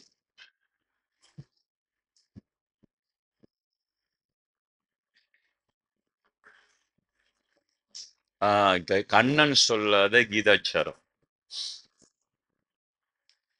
கிருஷ்ணருடைய கீதை ஒப்பற்ற நூல், அதுல எந்த சந்தேகமே இல்லை. ஏன்னா நடைமுறையில காந்தியடிகள் முதல் கொண்டு என்னுடைய வாழ்க்கையில் முதல் கொண்டு எல்லோருக்குமே பயனளிக்கிற ஒரு விஷயம். நான் உங்களுக்கு இப்பதான் சொன்னேன், எப்படி உண்ணாமலை அம்மன் எனக்கு வந்து ஞானத்தை தேடுன்னு சொல்லவும், அடுத்து அதனுடைய ரெஃபரன்ஸ் எனக்கு அடிச்சது கீதையில தான். ஞானத்தை தேடுன்னு சொல்றோம். அதுக்கு பிறகு அது போய் அதெல்லாம் எட்டி பிடிச்சி அதெல்லாம் இப்போ அதெல்லாம் வந்து கர்மயோகம் சொல்லப்படுது. இப்போ கர்மயோகம் போது கொஞ்ச நாள் கவர்மெண்ட்ல ஒர்க் பண்ணேன். தந்தையார் இங்கே தான் வளவனூர்ல ரயில்வே ஸ்டேஷன் மாஸ்டர் தான். உங்களுக்கு நான் ஏற்கனவே சொல்லியிருக்கேன், அவர் பெரியாரிஸ்ட்டு. சாமியெல்லாம் கும்பிட மாட்டார். ஆனா அவர் என்ன சொல்லுவார், உண்மை பேசு, அதுதான் உண்மையான கடவுள் வழிபாடு அப்படின்னு சொல்லுவார். அப்புறம் லஞ்ச லாவண்யம்லாம் இருக்கும் சிவில் இன்ஜினியரிங் ஃபீல்டில். இங்கேயும் அவங்களுக்கு நிறைய கோல்மால் பண்ணுறதெல்லாம் இருக்கும். இந்த பருப்பு மூட்டைலாம் வந்தால் வியாபாரிங்களுக்கு டேமேஜ் போட்டுவாங்க. டேமேஜே ஆகாது, இருந்தாலும் டேமேஜ் போட்டால் கவர்மெண்ட் வந்து நஷ்டஈடு கொடுக்கும், ரயில்வே. அதை வந்து பிரிச்சுப்பாங்க வியாபாரியும் ரயில்வே அதிகாரிங்க. அவங்க அந்த பாயிண்ட்ஸ் பண்ணி பிரிச்சுப்பாங்க. இவர் அதை செய்ய மாட்டார், அதெல்லாம் இல்லை. ஸ்ட்ரெயிட்டா இருந்தாரு. அவர் எங்களுக்கு அதை சொல்லி வளர்த்தவர், அது அப்படிதான் வளர்த்தார். நாலாம் பெருசா வளரும் போது பொய் சொல்லி 1 கோடி சம்பாதிக்கிறத விட உண்மை பேசி 1 ரூபாய் சம்பாதி, அந்த 1 ரூபாய் இந்த 1 கோடியை விட இதுக்கு வேல்யூ அதிகம்னார். எனக்கு அப்படியே தந்தை சொல்லிக்க மந்திரங்களே அதை பண்ணி, இது நான் உங்களுக்கு சொன்னதுதான். அவரு நேர்மையை விஜிலன்ஸ் எல்லாம் வச்சு செக் பண்ணி அதுக்கு பிறகு ரயில்வேவை ஒத்துக்குன்னு இவர் ஸ்ட்ரெயிட் ஃபார்வர்டுன்ட்டு உங்களுக்கு ஒரு டபுள் இன்க்ரிமெண்ட் கொடுக்குறேன், ப்ரொமோஷன் கொடுக்குறேன்னா வேணான்ட்டார். எனக்கு வேணாம், வளவனூர் பிடிச்ச ஊர், எங்கள் சொந்த ஊர் அண்ணனூர் சென்னையில். ஆனால் இங்கே சின்ன வயசுலேருந்து 4ஆம் கிளாஸ் படிக்கும்போது இங்கே வந்துட்டோம். அதனால் வளவனூர் எனக்கு பிடிச்ச ஊர், பிடிச்சிருக்குது, பசங்க எல்லாருக்கும் பிடிச்சிருக்குது, எனக்கு டிரான்ஸ்ஃபர் கொடுக்காம இங்கேயே வச்சிருக்கேன்னார். உடனே எழுதிட்டாங்க. இவருடைய ரெக்வஸ்ட் பிரகாரம் அது ரயில்வே ஒத்துச்சு. உண்மையிலே அது சொல்ல காப்பாச்சு. கடைசி வரைக்கும் அவர் இங்கே எஸ்எம்ஆ ஏஎஸ்எம்ஆ அந்த ரேஷன் ஸ்டேஷன் மாஸ்டரா ப்ரொமோஷனும் கொடுத்து ரிட்டையர்மெண்ட்டே இங்கே ஆனார். அந்த அதனால அந்த ஸ்ட்ரெயிட் ஃபார்வர்ட்னஸ்லாம் அரசாங்கத்தில் கடைப்பிடிக்கும் போது நிறைய சோதனை வரும், நிறைய சோதனை கட்ட வரும், நிறைய ஐஆர் ஆஃபீஸர் எல்லாம் பழி வாங்குவான். இவன் மட்டும் ஸ்ட்ரெயிட் ஃபார்வர்டாகிறான், ஆனால் இப்போ காசு வாங்குறான், அப்போ நம்மளோட வசதி மாதிரி ஆகுது, இந்த மாதிரி நிறைய இருக்கும். ஸ்ட்ரெயிட் ஃபார்வர்டாக கம்மியான பேர் தான் இருப்பாங்க. அப்போல்லாம் இந்த கீதை தான் கீதை உபதேசம் இருக்கு இல்லையா, கர்மயோக பயிற்சி. அதுல என்ன சொல்லும், வெற்றி தோல்விகளை பற்றி கவலைப்படாமல் எது தர்மமோ அதில் தொடர்ந்து செல் அர்ஜுனான்னு இருக்கும். எது நியாயமோ எது சரியானதோ அதை, வெற்றி தோல்வி 2வது தான் வருது, வெற்றி தோல்வியை பற்றி கவலைப்படாம நீ எது நியாயமோ எது தர்மத்திலோ அதை செயல்படுத்து. சரிதான். அப்போ கிருஷ்ணனுக்கு அவர் உபதேசம் பண்ணும் பொழுது, நீ எதை கொண்டு வந்தாய், ஒருவேளை தோல்வியே வந்தாலும் உனக்கு இழப்புன்னு இந்த உலகத்துல எதுவுமே இல்லை, நீ ஒரு ஒரு இவனை மாதிரி பயணி மாதிரி, ஒரு வெளியூர் வாசி மாதிரி வந்துட்டு போயிடுற உலகம்தான் இது அப்படின்னு அதுக்காக அவர் சொன்னத இவங்க என்ன பண்ணிட்டாங்க, கீதாச்சாரான்ற பேர்ல என்ன பண்ணிட்டானுங்க, நீ எதை கொண்டு வந்தாய், எதை இழக்கப் போகிறாய், எதை கொண்டு செல்ல போகிறாய், எல்லாமே இங்கிருந்து எடுக்கப்பட்டது, எல்லாமே உன்னிடம் இருந்து இருப்பது, எல்லாமே இங்கு இருப்பது, இப்படி சொல்லி சொல்லி அந்த நோக்கம் இருக்குது இல்ல, நோக்கத்தை கெடுக்குது. கிருஷ்ணருடைய நோக்கம் என்னன்னா, அதர்மத்தை எதிர்த்து போராடு, அவ்வளவு. அப்படி எதிர்த்து போராடும் போது உனக்கு வருகிற வெற்றி தோல்விகள் இழப்பு லாபம் இதை கவலைப்படாதே, அதை அனைத்துமே கடவுளான எனக்கு சமர்ப்பணம் பண்ணிவிட்டு மன கிளேசமின்றி போராடு. அப்ப அவருடைய நோக்கம் எதுக்காக சொல்றாருன்னா, நீ தர்ம யுத்தம் இதை ஆற்றாமல் போய்விடக்கூடாது, அதர்மத்தை எடுத்து போராட வேண்டும். அதனால உனக்கு அந்த தர்ம யுத்தம் பண்ணும்போது உனக்கு சஞ்சலப்பட வைக்கிறது எதுன்னு சொன்னா இந்த வெற்றி தோல்வி சமாச்சாரம் தான், இழப்பு அது இதெல்லாம். ஆனா அதுக்காக அவர் சொல்லி அதனால் நீ தர்ம யுத்தம் செய்ன்னு சொல்றார், தர்மத்துக்காக போராடுன்னு சொன்னது வந்ததை இந்த கீதாச்சாரம் மட்டும் நீங்க இன்னைக்கு தனியா படிச்சு வர்றத பிரபலப்படுத்தினே வரானுங்க பாப்பானு, அதை எடுத்து படிச்சு பார்த்தீங்கன்னா நீ எதை கொண்டு வந்தாய் எதை கொண்டு போக போறாய், எல்லாம் இங்கிருந்தே எடுக்கப்பட்டது, எல்லாம் இங்கிருந்தே கொடுக்கப்பட்டது அப்படின்னு சொல்லி நிறுத்திட்ட. நீ அதை படிச்சுன்னா என்னன்னா பாக்குறதுக்கு உனக்கு அப்படியே ஒரு சமாதானம் சொல்லி நீ அப்படியே அமெரிக்கா இருந்துக்கோ, சரிதான், நீ அப்படியே அமைதியா இருந்துக்கோ, என்ன கிடக்குது இந்த உலகத்துல அப்படின்னு நீ வான்னு போயினே இருக்கும் வேலையை பார்த்து. இப்படி இருக்குது அதனுடைய கீதாச்சாரன்ற பேர்ல. கீதாச்சாரம் என்னன்னு சொன்னா, தர்ம யுத்தத்தை நீ ஆற்றாமல் போய்விடக் கூடாதுன்றதுக்கு தான் அது வந்ததே. ஒரு இடத்துல தர்மம் அதர்மம் தெரிஞ்சுதுன்னா நீ தர்மத்து பக்கம் நின்று அந்த அதர்மத்தை எதிர்த்து போராடணும். இதுதான் இதுக்காக சொல்ல வந்ததுதான் கீதையை. அப்ப அது எதிர்த்து போராடும் போது உனக்கு இந்த தடைகள் எல்லாம் வரும், பற்று, உலகப்பற்று, இழப்பு, இதெல்லாம் ஒரு வெற்றி தோல்வி துன்பம் இன்பம் வரும். அப்போ அதெல்லாம் சொல்லி இன்பம் துன்பத்தின் நடுநிலை நில்லு, வெற்றி தோல்வி நடுநிலை நின்று நீ தர்ம இதை செய்யணும். ஆனா இந்த கீதாச்சாரன்ற பேர்ல இப்ப உலகின்னு வருது, நீ பாத்தீங்கன்னா உன்னை என்ன பண்ணுதுன்னா ஆஃப் பண்ணுது.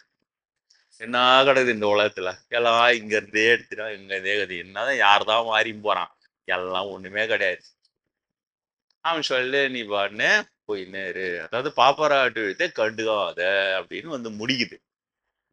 அததான் சொல்ல வந்தேன். இது கண்ணபிரானுக்கு பிராமணர்கள் செய்யற துரோகம் தானே.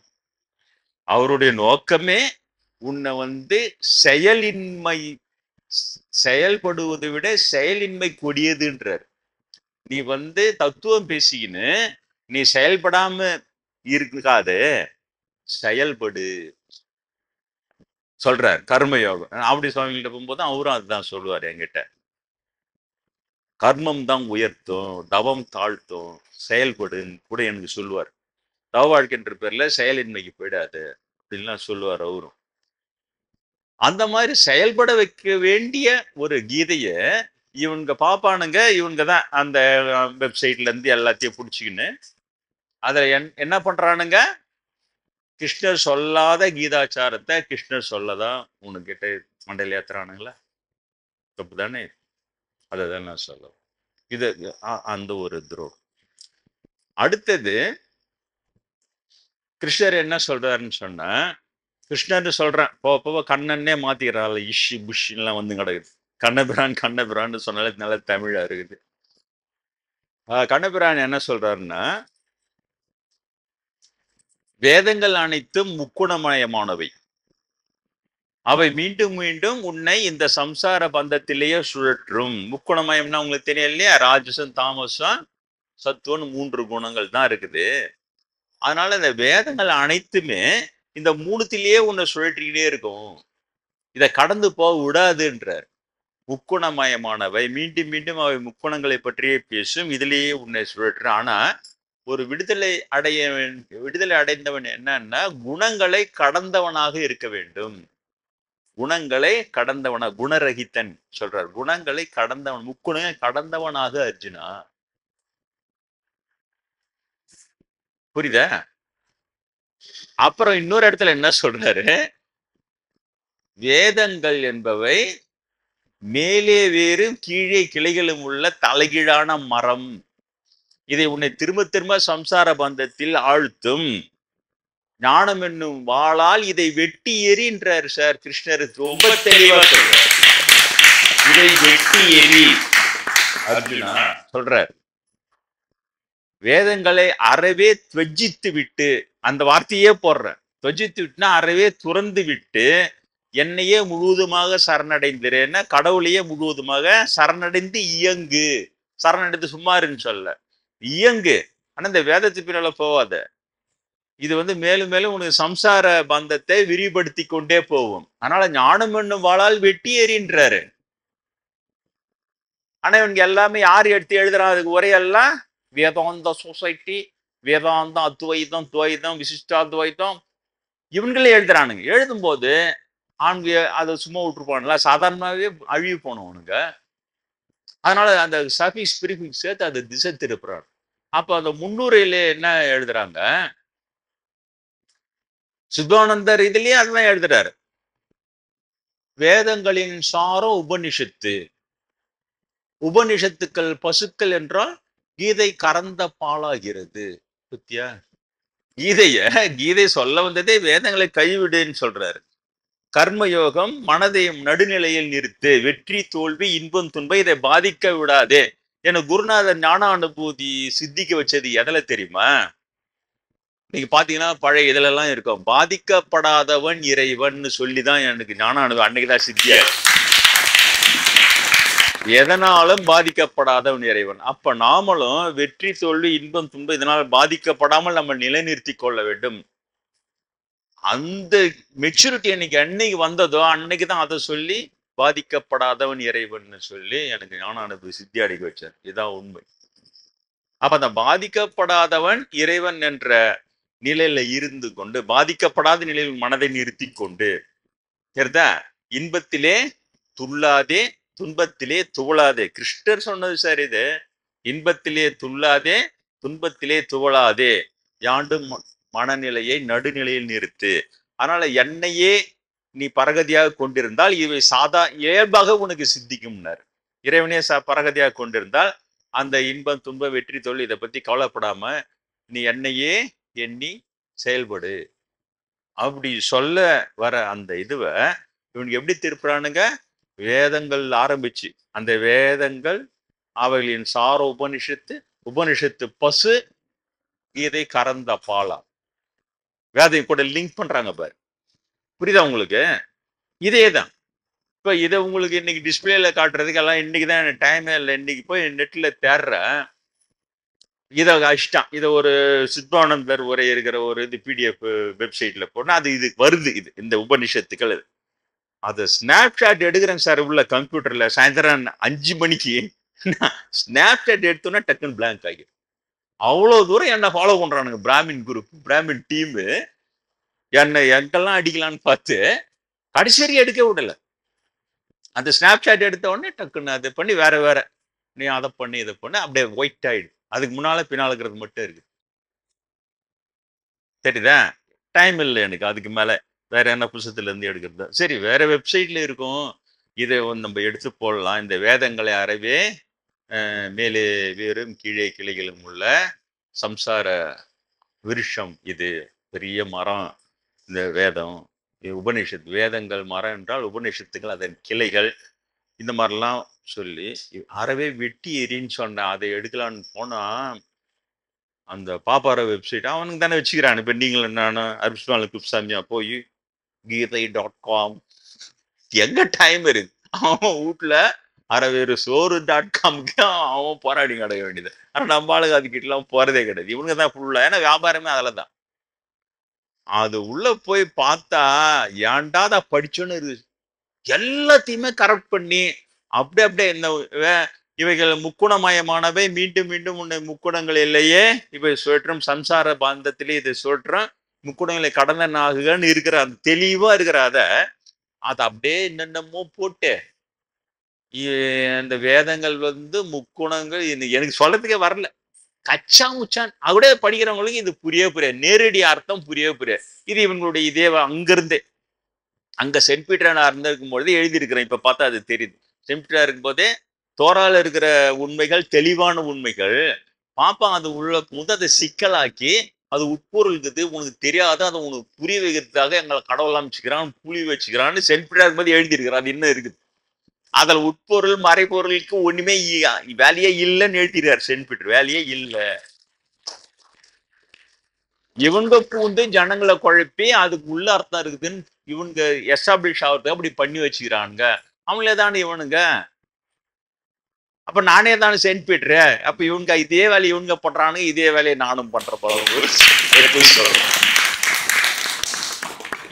என்னதான் செய்யறது? இது எனக்கு ஒண்ணுமே புரியல. இது என்ன விளையாட்டுன்னே தெரியல. பாப்பா ஆரோக்கியமா அதுபான்னு ஆடுறான். உடனே என்ன ஒரு பிரிவே சென்ட் பீட்டரா இருந்து அப்புறம் சம்பந்தர், அப்ப இந்த ரமணர் பிரிவில் அந்த அளவுக்கு அவரே பிராமண சாமி நேடவே அந்த அளவுக்கு இல்லை பெருமை. அழுதுட்டு போயிடுறாரு இவங்களை ஒன்றும் செய்ய முடியலன்ட்டு. அப்புறம் இந்த பிறவி இது என்னன்னே புரியல. பாப்பா ஆடுற கேமும் அதுக்கு என்ன அமிச்சு அது எல்லாம் ஜனங்களுக்கு விளக்கி சொல்லி செத்து சுண்ணாம்பாகிறதுன்றாங்களா. சென்ட் பீட்டரா செத்து கூட சுண்ணாம்பாயிட்டேன் நான். அப்புறம் இப்போ பிறந்து இந்த மாதிரி இருக்குது சார். இவங்களை என்ன செய்ய முடியும்? நான் ஒரு ஆளு, நான் உடனே ஒரு டீம் மெட்டீரியலா ஒரு டீம் ஃபார்ம் பண்ணி அவடைய இது தப்பு, அதை தப்பு, அதை தப்பு, இதை தப்புன்னா நடர கதையாது. அவங்களுக்கு இருக்கிற வஞ்சக எக்ஸ்பீரியன்ஸ் 3000 வருஷம் எக்ஸ்பீரியன்ஸ் அவனுங்க. சரிதா? பழம் தின்னு கொட்டை போட்டவனுங்கன்றாங்களா அந்த மாதிரி அவனுங்க. நம்ம ஆளுங்களுக்கு மிஞ்சி மிஞ்சி போனா 10 வருஷம் 20 வருஷம் இல்லை. என்கிட்ட வரவங்க உங்களுக்கு 15 வருஷம் அனுபவம்னா இருக்கலாம். இதை பத்தி விளக்கம். அதோட நீங்க இங்க இருந்து போயிட்டு வேணா அவங்க சொந்த வேலை நிறைய வேலை இருக்குது. அதை நீங்க பார்த்து போயின்னே இருப்பீங்க. எங்க இருந்து மாறுறது? இப்ப புரியுதா? நான் ஆரம்பத்துல சொன்னது மிகப்பெரிய மனிதர்களின் சோகம் இந்த சமுதாயத்திற்கு புரியவே இல்லை. சரியான கருத்து போய் சரியா மகனிடம் சேர்ந்தாதானே அவன் அதை வைத்து அவன் தன்னை முன்னேற்றிக்க முடியும். எல்லா கருத்தையுமே அவன் கரெக்ட் பண்ணி இப்படி கொடுத்தா முதல்ல எனக்கு அனுபவத்தில் வந்துச்சு. இல்லை உண்ணாமலேமா சொல்றாங்க ஞானம் வரும் உனக்கு, ஞானத்தை தேடுன்றாங்க. ஆனா அப்புறம் கீதையும் போய் படிச்சோன்னா அதுல ஞானத்தை இருக்கு. ஆஹான்னு வரும்போது காஞ்சி போய் படிச்சு தொலைக்கிறான். அது என்ன என்னோட பேட் கர்மா என்னன்னு தெரியல. அது போய் படிச்சு தொலை தெய்வத்தின் குரல் அப்படின்ட்டான். அது உள்ள போனோன்னா அபாவா ஜாதி கர்மாவும் பிராமணனுக்கு தான் ஞானம் உரியது அப்படியே போட்டு நீ சத்திரானால போய் சண்டை போட்டு சாக கடவுது எல்லாம் போய்ட்டு சுத்தமாக கை விட்டேன். நான் போய் இலங்கையில் போய் சண்டை போட்டு செத்து போகிறேன். அடுத்த பிறகு பிராமணா பிறப்பான். அப்படி அந்த அளவுக்கு வந்துட்டு அந்த அளவுக்கு வர வைக்குது அது. அப்போ இந்த நேரத்துல மிகப்பெரிய மனிதர்களின் சோகம் என்னன்னு பிரம்மேந்திரர் எனக்கு புரிய வச்சார். எனக்கு புரிய வச்சார். பிராக்டிக்கலா நான் அதுல இருக்கிறேன். இப்போ உங்களுக்கு சொல்லும்போது கதை மாதிரி இருக்கு. ஏன்னா நீங்க யாரும் ஞானத்தை தேட போறதும் கிடையாது, கடவுள் தரிசனத்துக்கு அங்க போறதும் கிடையாது. ஏதோ ஒரு கஷ்ட நஷ்டம் இல்லாம ஒரு நிம்மதியா ஒன்னா போதும் சாமி வாழ்க்கை அப்படி இருக்கிறீங்க. உங்களுக்கு அது ஒரு பெரிய மேஜர் ப்ராப்ளம் இல்லை. ஆனா இப்ப எனக்கு அது அந்த வைட்டல் இம்பார்ட்டன்ஸே எனக்கு அதுதான். என் பிறவி நோக்கம் அந்த ஞானத்தை தேடணும் வந்துக்கினே இருக்கும்போது டப்புன்னு இது கவுத்துரு. அப்ப பிரம்மேந்திரர் சொன்ன செம்ம. நான் தனியாவே வகுப்படுவேன். பிரம்மேந்திரர் எப்படி அவர் உயர்ந்தவர், ஞானத்தில் எப்படி உயர்ந்தவர், கிட்டத்தட்ட ஒரு ஞானத்தை அடிச்சிக்கவே முடியாது. அவ்வளவு பெரிய ஞானி. நான் எனக்கு தெரிஞ்சது இந்த பிறவில நான் பார்த்தது செம்ம ஞானி. அப்ப என்னை உட்கார வச்சுன்னு சொல்றாரு, நான் இந்த முடிவு எடுக்கும்போது சொல்றாரு, இதைத்தான் நான் சொன்னேன்னாரு. எதை சொன்னாரு இவரு அப்படின்னா, அவர் சொல்றாரு, வர்ணாசிரம தர்மம் ஆன்மீக ஆர்வம் உள்ள நான் பிராமின் பக்தர்களை அவர்களுடைய ஆன்மீக ஆர்வத்தை முளையிலேயே கிள்ளி எறிந்துவிட்டு உன் ஜாதி கடமையை செய் போ என்று அவர்களை திசை திருப்பி விட்டு விடுகிறது. புரியுதா உங்களுக்கு? வர்ணாசிரமம் என்ன செய்யுது? இவங்க சொல்ற ஜாதி கர்மா தர்மான்றானுங்களா, அது என்ன செய்யுது? ஆன்மீக ஆர்வம் உள்ள நான் பிராமின் மனிதர்கள். ஏன்னா என்ன ஆன்மீக ஆர்வத்தோட வரேன். ஆனா அது என்ன பண்ணிச்சு? இப்ப என்னுடைய ஆன்மீக ஆர்வத்தை முளையிலேயே கிள்ளி எறிந்து விட்டு, காஞ்சி பெரியவருடைய தெய்வத்தின் குரல்ன்ற பேர்ல கிள்ளி போட்டுட்டு நீ சத்திரியா பிராமணனா பிறந்தாதான் ஞானம் அறைய முடியும், அதனால நீ உன் ஜாதி கடமை செய் போன்னு திசை திருப்பிச்சா இல்லையா? திசை திருப்பிச்சா எவ்வளவு பெரிய ஸ்டேட்மெண்ட், எவ்வளவு பெரிய கிரேட் பிரம்ம என்ன பிராக்டிக்கலா சொல்றாரு. இதைத்தான் நான் சொன்னேன். வர்ணாசிரமம் போய் நீ ஏன் சொன்னா, வர்ணாசிரமம் இந்த வேலையை செய்யுது, இது எங்க ஏரியா கிட்ட வராதுன்றாங்களா? அந்த மாதிரி அவங்க ஏரியாவை மாத்திக்கிறது, நம்புதல் நோஞ்சி நம்ம சாமி நம்ம கடவுள் நம்ம இதெல்லாம் பிடிங்கி மெதுவா பிடிங்க அவங்களுக்கு தாக்கி எங்க ஏரியா நீ வராது. அப்ப எல்லாரும் ஒண்ணு ஞானத்துக்கு வர போறது இல்லை. ஆனா ஞானத்தை தேடி வருகிற ஆன்மீகாரம் உள்ள என்ன எப்படி வரேன்? உண்ணாமலேமா சொல்லி வரேன். அதையே கிள்ளி போட்டுடுது, அதையே கிள்ளி போட்டுடுது காஞ்சி பெருவடி. இது அதைதான் சொல்ல, இதுதான் சொல்ல வரேன். வர்ணாசிரம தர்மன்றது ஆன்மீகாரம் உள்ள நான்காம் பக்தர்களின் ஆன்மீக ஆர்வத்தை முளையிலேயே கிள்ளி எரித்து விட்டு அவர்களை ஜாதி கடமை செய்ப்போ என்று திசை திருப்பி விட்டு விடுகிறது. இது கூட சோகம் இல்ல அவர் சொன்னது. அவர் சொன்னாரு, இதனால் உருவாகி இருக்க வேண்டிய பல நூறு விவேகானந்தர்களை இந்து சமயம் இழந்து விட்டதுன்னார். இப்போ நான் திசை திரும்பி போற நேரத்துல ஆவடி சிவர சுவாமிகள் எனக்கு அவர்கிட்ட போய் சொல்றேன், அவரு அதெல்லாம் இல்லை அப்படின்னு சொல்லி, அதெல்லாம் ஜாதிலாம் இல்லைப்பா, அவங்க எதோ சொல்லின்னு போறானுங்க, அதெல்லாம் கிடையாது, நீ போய் போய் படிப்பை டிஸ்கண்டினியூ பண்ணிட்டு போயிடலான்னுக்கிறேன். அதெல்லாம் இல்லை அப்படின்னு அவரு கேட்டோன்னு அதிர்ச்சி. எனக்கு தாத்தாவோட ஃப்ரெண்ட் அவர், அப்போ 72 வயசு அவருக்கு. நான் இந்த மாதிரி போயான்னு இருக்கிறேன் சாமி அப்படின்னு ஃப்ரெண்ட்ஸுக்கெல்லாம் சொல்லிட்டு வந்துட்டேன். சிதம்பரத்தை ரூம் எல்லாம் காலி பண்ணினே வந்துட்டேன். நான் அடுத்த செமஸ்டர்லாம் வரமாட்டேன். அவங்களாம் சோகமாக உட்காந்துக்கிறாங்க. அது மாதிரி நான் சண்டே போடலான்னுக்கிறேன். அவரு அதிர்ச்சியாய், டே டே டே டே டே என்னடா நீ அது என்னப்பா இந்த மாதிரி. அப்புறம் மாதிரி காஞ்சி சொல்லிடுறாரு, சத்திரியனா அவங்கவுங்க ஜாதி கடமையை செஞ்சு சுதரனா பிறந்த வஷுனா பிறந்தோம் சத்திரனா பிறந்தோம் சத்திர தர்மம் வீரமரணம் அடையணும், தர்ம யுத்தம் பண்ணி, அதுதான் கிருஷ்ணர் அர்ஜுனுக்கு சொல்லிக்கிறாரு. அதனால அப்ப நான் போய் அங்க சண்டை போட்டு வீரமரணம் அடுத்த பிறகு பிராமணா பிறந்து ஞானம் அடை அதிர்ச்சியா என்ன பாடி அந்த மாதிரிலாம் இல்ல, அவனுக்கு ஏதோ சொல்றானுங்க. நீங்க அதெல்லாம் கிடையாது, இப்ப ஒழுங்கா படினா அங்க இருந்து குருநாதர் வகுப்புல வந்து உட்காந்து அன்னைக்கு சாயந்தரம் அதை சொன்னேன். இதைத்தான் நான் சொன்னேன். அது என்னிடம் வர நான் இவ்வளவு தூரம், அவர் இவ்வளவு தூரம் உன்னைதான் தேடிக்கொண்டிருந்தேன்னு சொல்லி பார்த்து வளர்க்குற அவர் வரகாரு. ஆனால் நீ கடைசியில் எந்த முடிவுக்கு போற? வர்ணாசிரம முடிவுக்கு போற. இது ஏன் அப்படி நடக்குதுன்னா, என்னிடம் வருவதற்கு முன்னமேயே உனக்கு இந்த வர்ணாசிரம தர்மம் பிரீச்சிங் வந்து உன்னுடைய உள்ளத்தில் ஆழ பதிந்து விட்டது. அவர்கிட்ட போறதுக்கு முன்னாலேயே தானே அந்த காஞ்சி பெரியவர். இப்போ புரியுதா இந்த காஞ்சி பெரியவரை படிக்கிறது எவ்வளவு பெரிய ஆபத்துன்னு, எவ்வளவு பெரிய டேஞ்சர்னு புரியுதா? உங்களுக்கு எல்லாம் ஒண்ணுமே பண்ண போறது இல்லை. ஆனா உண்மையிலேயே இப்ப நான் ஒரு என்லைட்டன் பர்சன், நான் இங்க உட்காந்து தெம்பா சொல்றேன், அண்ணாமலை தேசம் பார்த்தேன்டா நான் போடன்றேன். புத்தரோட உபதேசம் வாங்கினான்டா போடா, ஈஸ்வரன் சந்திச்சாரா போட, இல்லையா? முனீஸ்வரர் வழிகாட்டுறாரு. முனீஸ்வரர் சொல்றார் 5 லட்சம் யாருனா மாதிரி சொல்ல ரொம்ப கேஷுவலா சொல்றாரு.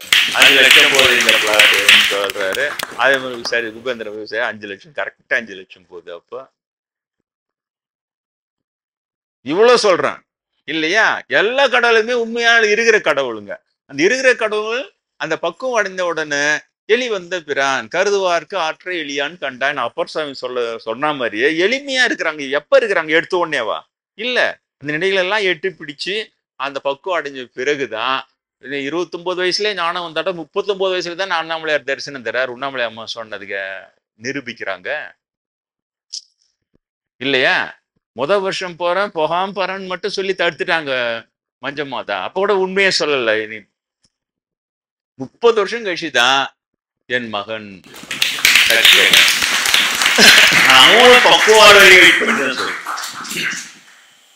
இல்லையா? அவ்வளவு நுட்பமான விஷயம் இது. இப்ப அவ்வளவு நுட்பமா நான் இந்த அளவுக்கு நான் வர்றத அந்த காஞ்சி பெரிய புஸ்தகம் பற்றி நான் போய் இலங்கையில சண்டை போட்டு செத்து போயிருந்தேன்னா இதெல்லாம் சாத்தியமா? இல்லவே இல்லை. என் ஒருவனுக்கே இவ்வளவு பெரிய துரோகத்தை பண்ணுது இந்த இவங்களுடைய வர்ணாசிரம பிரச்சாரம், காஞ்சிபுரி பிரச்சாரம். அப்போ இதை போல குருநாதர் எவ்வளவு சொல்றாரு? நிறைய விவேகானந்தர் உருவாகம் போயிட்டாங்கப்பா. அப்படி சொல்லல. ஒரு 100 விவேகானந்தராவது உருவாகி இருப்பாங்கப்பா, அவங்களும் போயிட்டாங்க. அப்படி சொல்லல. பல 100 விவேகானந்தர்களை இழந்து விட்டோம்னு. பல 100. அவ்வளவு பேர் அழிச்சிட்டு இருக்குது இந்த வர்ணாசிரம விளக்கம். அப்ப எனக்கு ஒரு ஆவடி சுவாமி இருந்தார், எனக்கு ஒரு பிரம்மேந்திரார், அதை குச்சி தூக்கி போட்டாங்க. குடுறா அப்படிலாம் இல்லை. அப்புறம் தான் சொன்னாரு நியூட்ரல நில்லு, உனக்கே ஞானம் இந்த பிரிவில ஞானம் வரணும் தானே என்கிட்ட வந்த. நான் சொல்லும் பயிற்சிகளை செய். உனக்கே இந்த பிரிவிலே ஞானம் வந்து விட்டால் உனக்கே இந்த பிரிவிலே தெரிந்துவிடும். இந்த வர்ணாசிரமம் பொய், நம்ம செத்து பிராமண பிறக்க வேண்டிய அவசியம் இல்லைன்னு உனக்கே புரிந்துவிடும் சொல்லி நிரூபிச்சு காட்டினார். அவரு தான் குரு.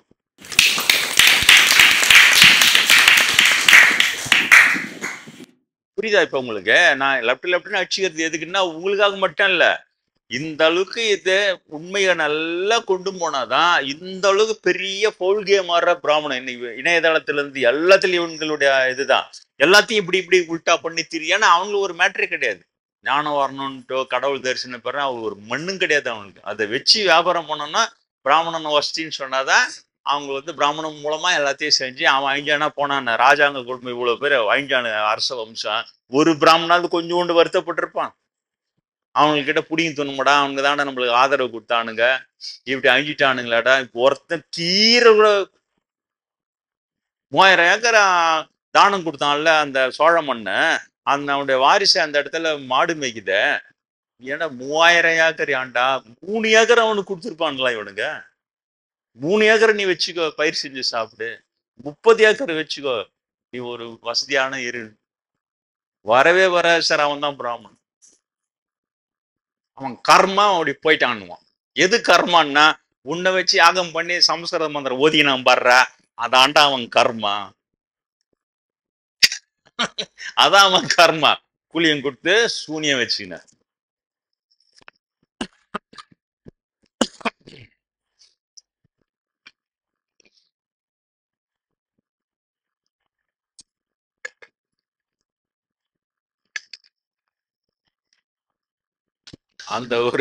அந்த ஒரு இது உங்களுக்கு நான் சொல்ல வந்தேன். அடுத்தது அந்த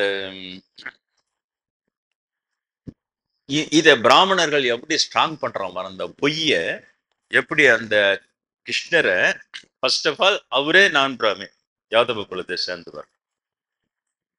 ஆனா இவனுக்கு என்ன பேர் வச்சுக்கிறானுங்க? இஸ்கானியாக்கா ஹரே ராமா ஹரே கிருஷ்ணா. அந்த பாட்டு பாடுறது, டான்ஸ் ஆடுறது, மியூசிக்ல ஜனங்க மயங்கிறாங்கன்னு தெரிஞ்சுக்கணும். தமிழ் ஒண்ணுதான் என்ன சொல்லுது? மாணிக்கவாசகர் என்ன சொல்றாரு? கீதங்கள் பாடுதல் ஆடுதல் அல்லால் கேட்டறியோ உன்னை கண்டறிவாரு. கீதம் பாடுறான் ஆடுறான் பாடுறான், ஆனா உன்னை கண்டறிவாரு நான் கேட்டதில்லை கட சிவபெருமானு. எங்க அடிக்கிற இப்ப அப்ப புரியுதா? ஏன் காஞ்சி பேரு தமிழ் அழி, தமிழ் இஷ்டம் இதெல்லாம் சேர்ந்து ஒழிஞ்சு போயிடும். அப்ப இவனுக்கு ஆட்டம் தான் பெருசா இருக்கு. அப்ப அந்த ஹரே ராமா ஹரே கிருஷ்ணா அவன் பக்திமானம் ஏதோ பண்ணா நீங்க சொல்லலாம். ஆனா அதை நிறுவனவருடைய ஸ்பீச் எல்லா இடத்துலயும் இன்னைக்கு வருது. அமேசான் வீடியோவில் எடுத்து போட்டு அதை தமிழ் டிரான்ஸ்லேட் பண்ணி எல்லாருக்கும் ஸ்ப்ரெட் ஆகுது. அபுக்குன்னு இருக்குது. இப்ப நான் அதை கூட டிஸ்பிளே பண்ணுவானா எனக்கு பிடிக்கல. இதெல்லாம் போய் நம்ம டிஸ்பிளே பண்ணி காட்டிங்கன்னா நீங்க புரிஞ்சு அதுல அவர் சொல்றாரு, தூதரவாள்லாம் நாய்களாம், அவங்கள மேய்க்கிற எஜமானெல்லாம் பிராமணன். புரியுதா? தூதரவான் உடனே நீ நடுவில் வைஷ்யா சத்திரியாவ சும்மனங்காட்டி ஏமா அப்ப அவங்களாம் என்னான்னு வரே ஏன்னா அவங்கள பொறுத்த வரைக்கும் ரெண்டு பிரிவு தான், பிராமின் நான் பிராமின், நான் பிராமின் எல்லாரும் சூதரவ தான். சும்மா ஏமாத்துறதுக்கு நடுவில் யாருன்னா நீ சத்திரியா நான் உன்ன சொல்ல, நீ வைசியா நான் உன்ன சொல்ல. இப்ப அதெல்லாம் சொல்ல மாட்டேன், ஏன்னா அப்போ சத்திரியா ராஜாவா இருந்தா வெட்டிடுவான், வைசியா செட்டியாருங்க பணக்காரனா இருக்காங்க அழிச்சிடுவானுங்க. அதனால இவங்களை நைஸ் பண்ணி இப்ப அதெல்லாம் சொல்ல மாட்டேன், ஏன்னா இப்ப அவனுக்கிட்ட எல்லாம் காசு இருக்குது, எல்லாத்தையும் ராஜா எல்லாம் ஒழிச்சிட்டானுங்க. அதனால சூதரவானா நான் பிராமின் தான். அவன் என்ன சொல்றான், நான் பிராமின்லாம் நாய்ங்களாம், அவங்கள மேய்க்கிற எஜமானம் வந்து பிராமணன். நீங்க ஷாப்பிங்க உங்க பசங்களை அந்த இஸ்கான் இயக்கத்துல பாட்டு கேட்டீங்கன்னா சூப்பரா இருக்கும். டங் டிங் டங் டங் டட டங் டிங் டிங் ஹரே ராம ராம ராம ஹரே ஹரே டண்டட ரண்டட ரண்டட ரண்டன். நல்ல டான்ஸ் ஆடி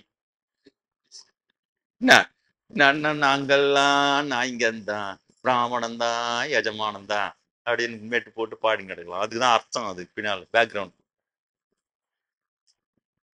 அவ்வளவு மோசம் சார் இவனுங்க. அதுல போய் நான் கும்பல் கும்பலாக்குறானுங்க. அதுல உலகளாவிய பறவை அப்படி பறவை என்ன பறவை எப்படி பறவைன்னா கடைசியில் எங்க வந்து நிற்காது ஃபாரினருக்கு என்ன அவன் சொல்லுவான், இவங்களாம் நாய்ங்க ஒத்துக்குன்னு தான் இருக்கிறான். அவன் இவ்வளவு பறவை இருக்கிறான்னா சும்மா இருக்கிறாங்களோ உள்ளார வச்சுக்கோட்ட நீ போற ஒருத்தன் பியோ செடி ஒருத்தன் ரொம்ப பிஎஸ் ஒருத்தன் எம்பசி எம்படி உள்ளார ஒத்துண்டு தான் இருக்கான் அப்படின்வான் ஒருத்தன். நீ அன்னத்துக்கு என்ன செய்ய முடியும்?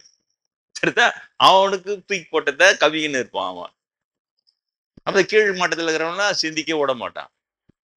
அவ்வளவு மோசம். அது நான் பிராமின் ராமரை வச்சு நான் பிராமின் கிருஷ்ணனை வச்சுன்னே ராம் பிராமின நாய்ங்கன்ற அளவுக்கு அவங்க இருக்கிறானுங்க. அதை நான் சொல்ல வந்தேன் இன்னும் விரிவா. அடுத்து இதையும் சொல்ல வரேன், வேதங்களை வந்து கைவிடு அர்ஜுனான்னு சொல்றாரு. ஆனா ராஜாஜி ஒரு பாட்டு எழுதுறாரு, அவர் எழுதுறது அந்த ஒரே பாட்டு தானா சரிதா, குறை ஒன்றுமில்லை மறைமூர்த்தி கண்ணான்னு ஒரு பாட்டு பாடுது இல்ல எம்.எஸ். சுப்புலட்சுமி. அப்படியே உங்களுக்கு எல்லாம் அப்படி சூப்பரா பாடுறோம். அப்புறம் அவங்க பாடுறாங்கன்னு அவங்க பாடுறாங்கன்னு இவங்க எங்க பார்த்தாலும் இப்போ அது அப்படியே குறையொன்றமில்லை பாட குறையொன்றமில்லை பாடு. அதான் நிறைய வாட்டி கேட்டேன், நான் உங்களுக்கு கொஞ்சம் கூட மூளை வேலை செய்யாத. ஏன்னா அது மூளை வேலை செஞ்சா அதுல இருக்கிற வரி உனக்கு புரியும். அது என்ன சொல்ற, கண்ணுக்கு தெரியாமல் நிற்கின்றாய் கண்ணா, நீ கண்ணுக்கு தெரியாம இருக்கிற கண்ணா, மறையோதும் வேதியர் மட்டும்தான் உன்னை காண முடியும் பாட்டுது.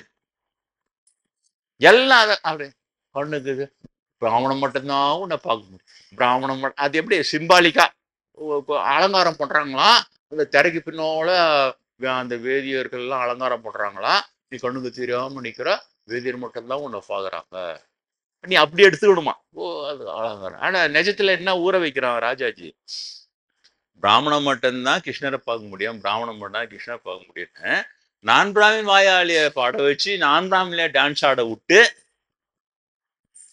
அததான் சொன்னேன் நான். குறையொன்றும் இல்லை பாடலிலே வைத்த சாதி கன்னி வெடி அப்படின்னு ஒரு விழியும் ஏற்கனவே நான் யூடியூப்ல போட்டுக்கிறேன்.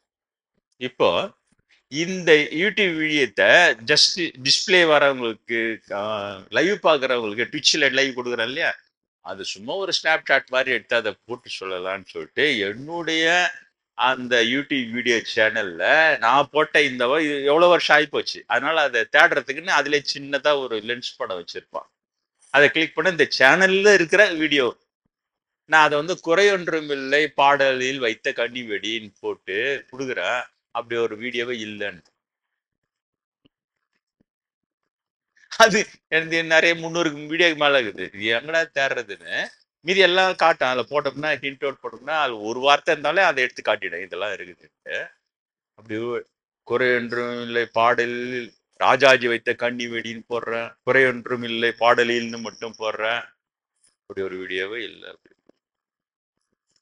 அப்புறம் எல்லாத்தையும் நிறுத்திட்டு சரி உண்மையில எடுத்துட்டானுங்களா ஒரு வேலை அந்த வீடியோ விட்டு எல்லா வீடியோவும் உட்காந்துங்கன்னு 1/4 மணி நேரமா எல்லா ரிவர்ஸ் அடிச்சு எல்லாம் பார்த்தா அந்த பாட்டு இருக்கு. குறை ஒன்றும் இல்லை பாடலில் வைத்த சாதி கண்ணி வெடி. புரியுதா? பாப்பா நீங்க அங்க உட்காந்து என்னென்ன வேலை செய்யறாங்க நீங்க புரிஞ்சுக்கணும். அதனாலதான் சொல்றேன், இவங்களை மீறி கொஞ்ச நாள்ல இவங்க மொத்த ஜனங்களையும் அடிமையாக்குவானுங்க. இது பாக்குறதுக்கு இந்த தியரி, இந்த பிரபு பாதா விட்டாரு ஒரு தியரி, அது சும்மா ஒரு சொன்னாருன்ற மாதிரி இருக்கும். ஆனா சரியான நேரத்துல அதை எடுத்து இறக்கிடுவான். இறக்கி நீங்களாம் ஒத்துண்டுதானே இருந்தீர்கள், நீங்களாம் ஒத்துண்டு நீங்களாம் நாய்ங்கன்னு ஒத்துக்கிட்டுதானே இருந்தீங்க, இப்படின்னா உங்களுக்கு திடீர்னு புரியுதா? பாக்கிறதுக்கு லேசா இருக்கிற மாதிரி இருக்கும் அது. அதுக்கப்புறம் அதை ஸ்ட்ராங்கா வலிமைப்படுத்தி அதான் இந்து இசா இது ஏத்து பேசுறான், அவன் இந்து விரோதி என்னுவான். அது நம்மளுக்கு இந்து விரோதின்ட்டா நாடா செய்யறத நீ அப்படியே நடுக்கணும். கண்ணபுரம் பிறந்த நாள்ல பிராமணர்கள் கண்ணபிரானுக்கு இழைக்கிற துரோகம் தானே இது. கண்ணபிரானத்தை தான் சொன்னாரு, மறையோது வேதியர் மட்டும் தான் பார்க்க முடியும், பார்க்க கூடாது கழுதிங்களா அப்படின்னு சொன்னாரு. எப்படி பாத்துறானு பாரு. அவரு சொன்னதே வேதங்கள் முக்குணமயமானவை, மீண்டும் மீண்டும் உன்னை பிறவி சொல்லில் ஆழ்த்தும் வேதங்களை அறவே தொஜித்து விட்டு முழுவதுமாக என்னையே சரணடைன்னு அவரு சொன்ன அத இன்னைக்கு என்ன எப்படி எடுத்துன்னு போறானுங்க, மறையூர் வேதியர் மட்டும்தான் உன்னை காண முடியுமா. ராஜாஜி எழுதினாரா, அவங்க அப்படியே அழகா பாட்டு போட்டு அழகா. இப்ப புரியுதா? இப்ப இங்க பிரம்மேந்தர் தான் ஜெயிக்கிறார். பிரம்மேந்தர் என்ன சொன்னாரு, காதால கேட்டு போன ஒரு 32 குருமார் இது ஏற்று இருப்பாரு தத்தாத்திரேயர் இருந்தப்போ. அதுல ஒரு குருமார் மான் எனது குரு, எப்படி இருக்கணும் என்பதற்கு ஒரு குரு, எப்படி இருக்கக்கூடாது என்பதற்கு ஒரு குரு சொல்வாரு. இப்ப மான் எனக்கு ஒரு குரு, இப்படி இருக்கக்கூடாது என்பதற்கு மான் ஒரு குரு. எப்படின்னா காட்டுவாசிக்க மான பிடிக்கிறதுக்காக அழகா பாட்டு போடுவாங்களாம். அப்ப அந்த இசையை கேட்டு மயங்கி அந்த மான் மாட்டிக்குமா. இதை போல மனிதனுடைய இசையை கேட்டு மதிமயங்கி துறவிகள் அதுல போய் மாட்டிக்க கூடாதுன்னாரு.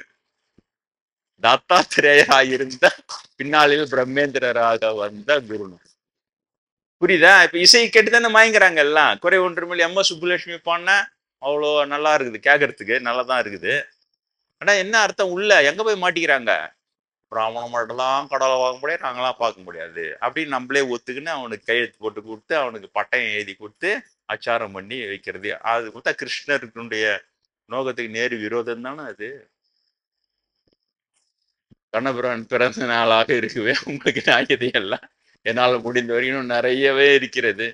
பொறுமையா சொல்ல என்ன பார்த்தா எனக்கு கடைசியில பார்த்தா இந்த பாப்பாரா அக்குறும்பு சொல்றதுக்கே இந்த வாழ்நாள்லாம் சரியா போடும்பொழுது அப்படியே பார்த்தா புது அக்குறமும் வந்துனுங்கிறேன். ஆனா அவனுக்கு கடவுளோ ஞானமோ ஒரு மண்ணும் கிடையாது. யாரும் காஞ்சி பெரியவே கிடையாது. நான் அதை சொல்லத பாதியில நிறுத்திட்டேன். காஞ்சி பெரியவர் தான் நம்பணும் பிராமணரு. பிராமணர்களுக்கெல்லாம் பிராமணரே கடவுளையே படைச்சோம் பிராமண வசி. அப்ப அவரு தானே நம்பர் 1 பிராமின்னு.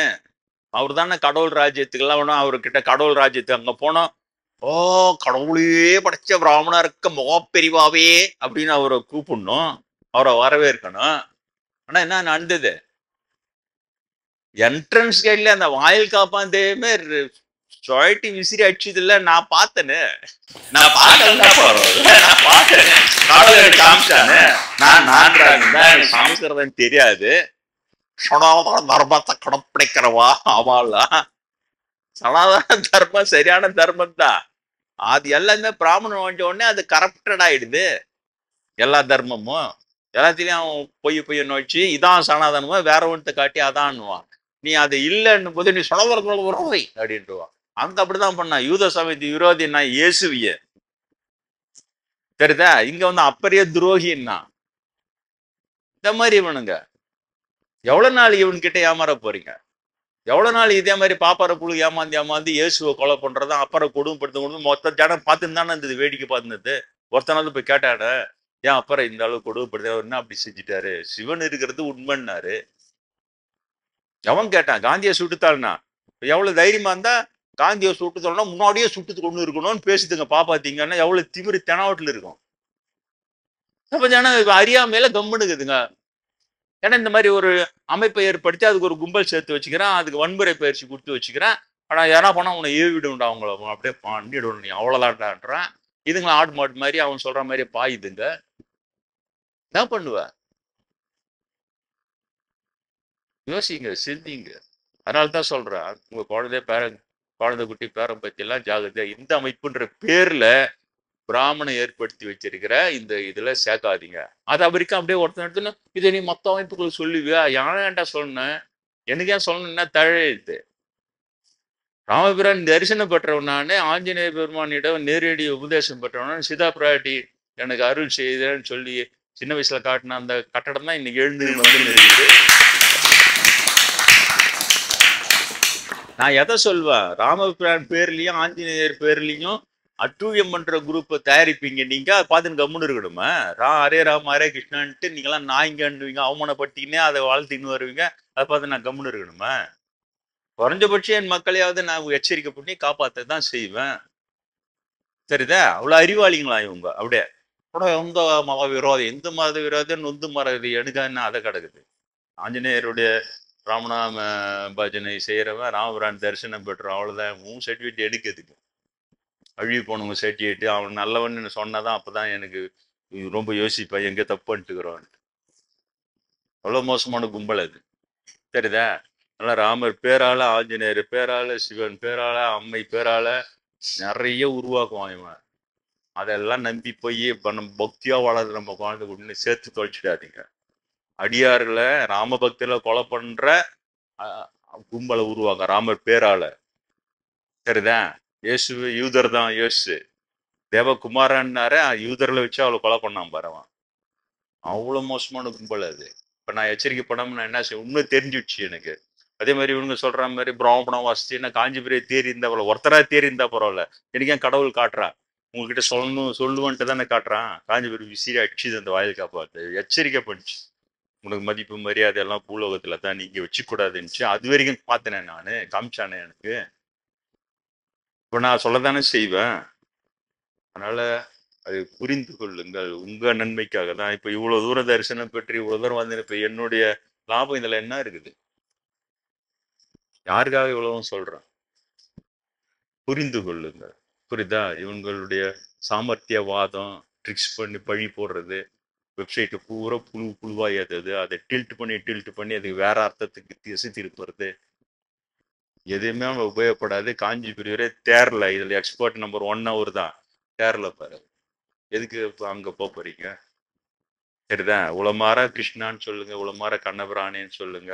இதுல இருக்கிற உண்மை கருத்துக்களை நான் சொல்றேன் இல்லையா? கர்ம யோகம்னா இந்த மாதிரி இருக்கணும், வெற்றி தோல்வி சமமா பண்ணி தர்ம செயல்படணும், அப்படி எடுத்துக்கொண்டு அதுல பக்தி யோகம், சன்னியாசி யோகம் இதெல்லாம் பிரிச்சு சொல்றார். அதை பின்பற்றி பயனடைந்தவன் நான். அவரு அந்த உண்ணாமலை சொன்னதோட நிக்காம அதுல ஞானத்தை பற்றி மென்ஷனிங் இருக்கத்தோடு தான் உடனே அடுத்த ஸ்டெப் போறேன். அவ்வளவு நல்ல உயர்ந்த பலன் தருகிறது அந்த கீதை என்பது. அதை எல்லாத்தையும் போட்டு கெடுத்து வைக்கிறானுங்கன்னா நான் பார்த்து கம்முன்னு இருக்கணுமா? அப்ப என்னத்துக்கு? எச்சரிக்கையா இருங்கள். கண்ணபிரான் பிறந்த நாளான இன்று கண்ணபிரானுடைய ஆசீர்வாதம் உங்கள் அனைவருக்கும் கிடைக்கும்.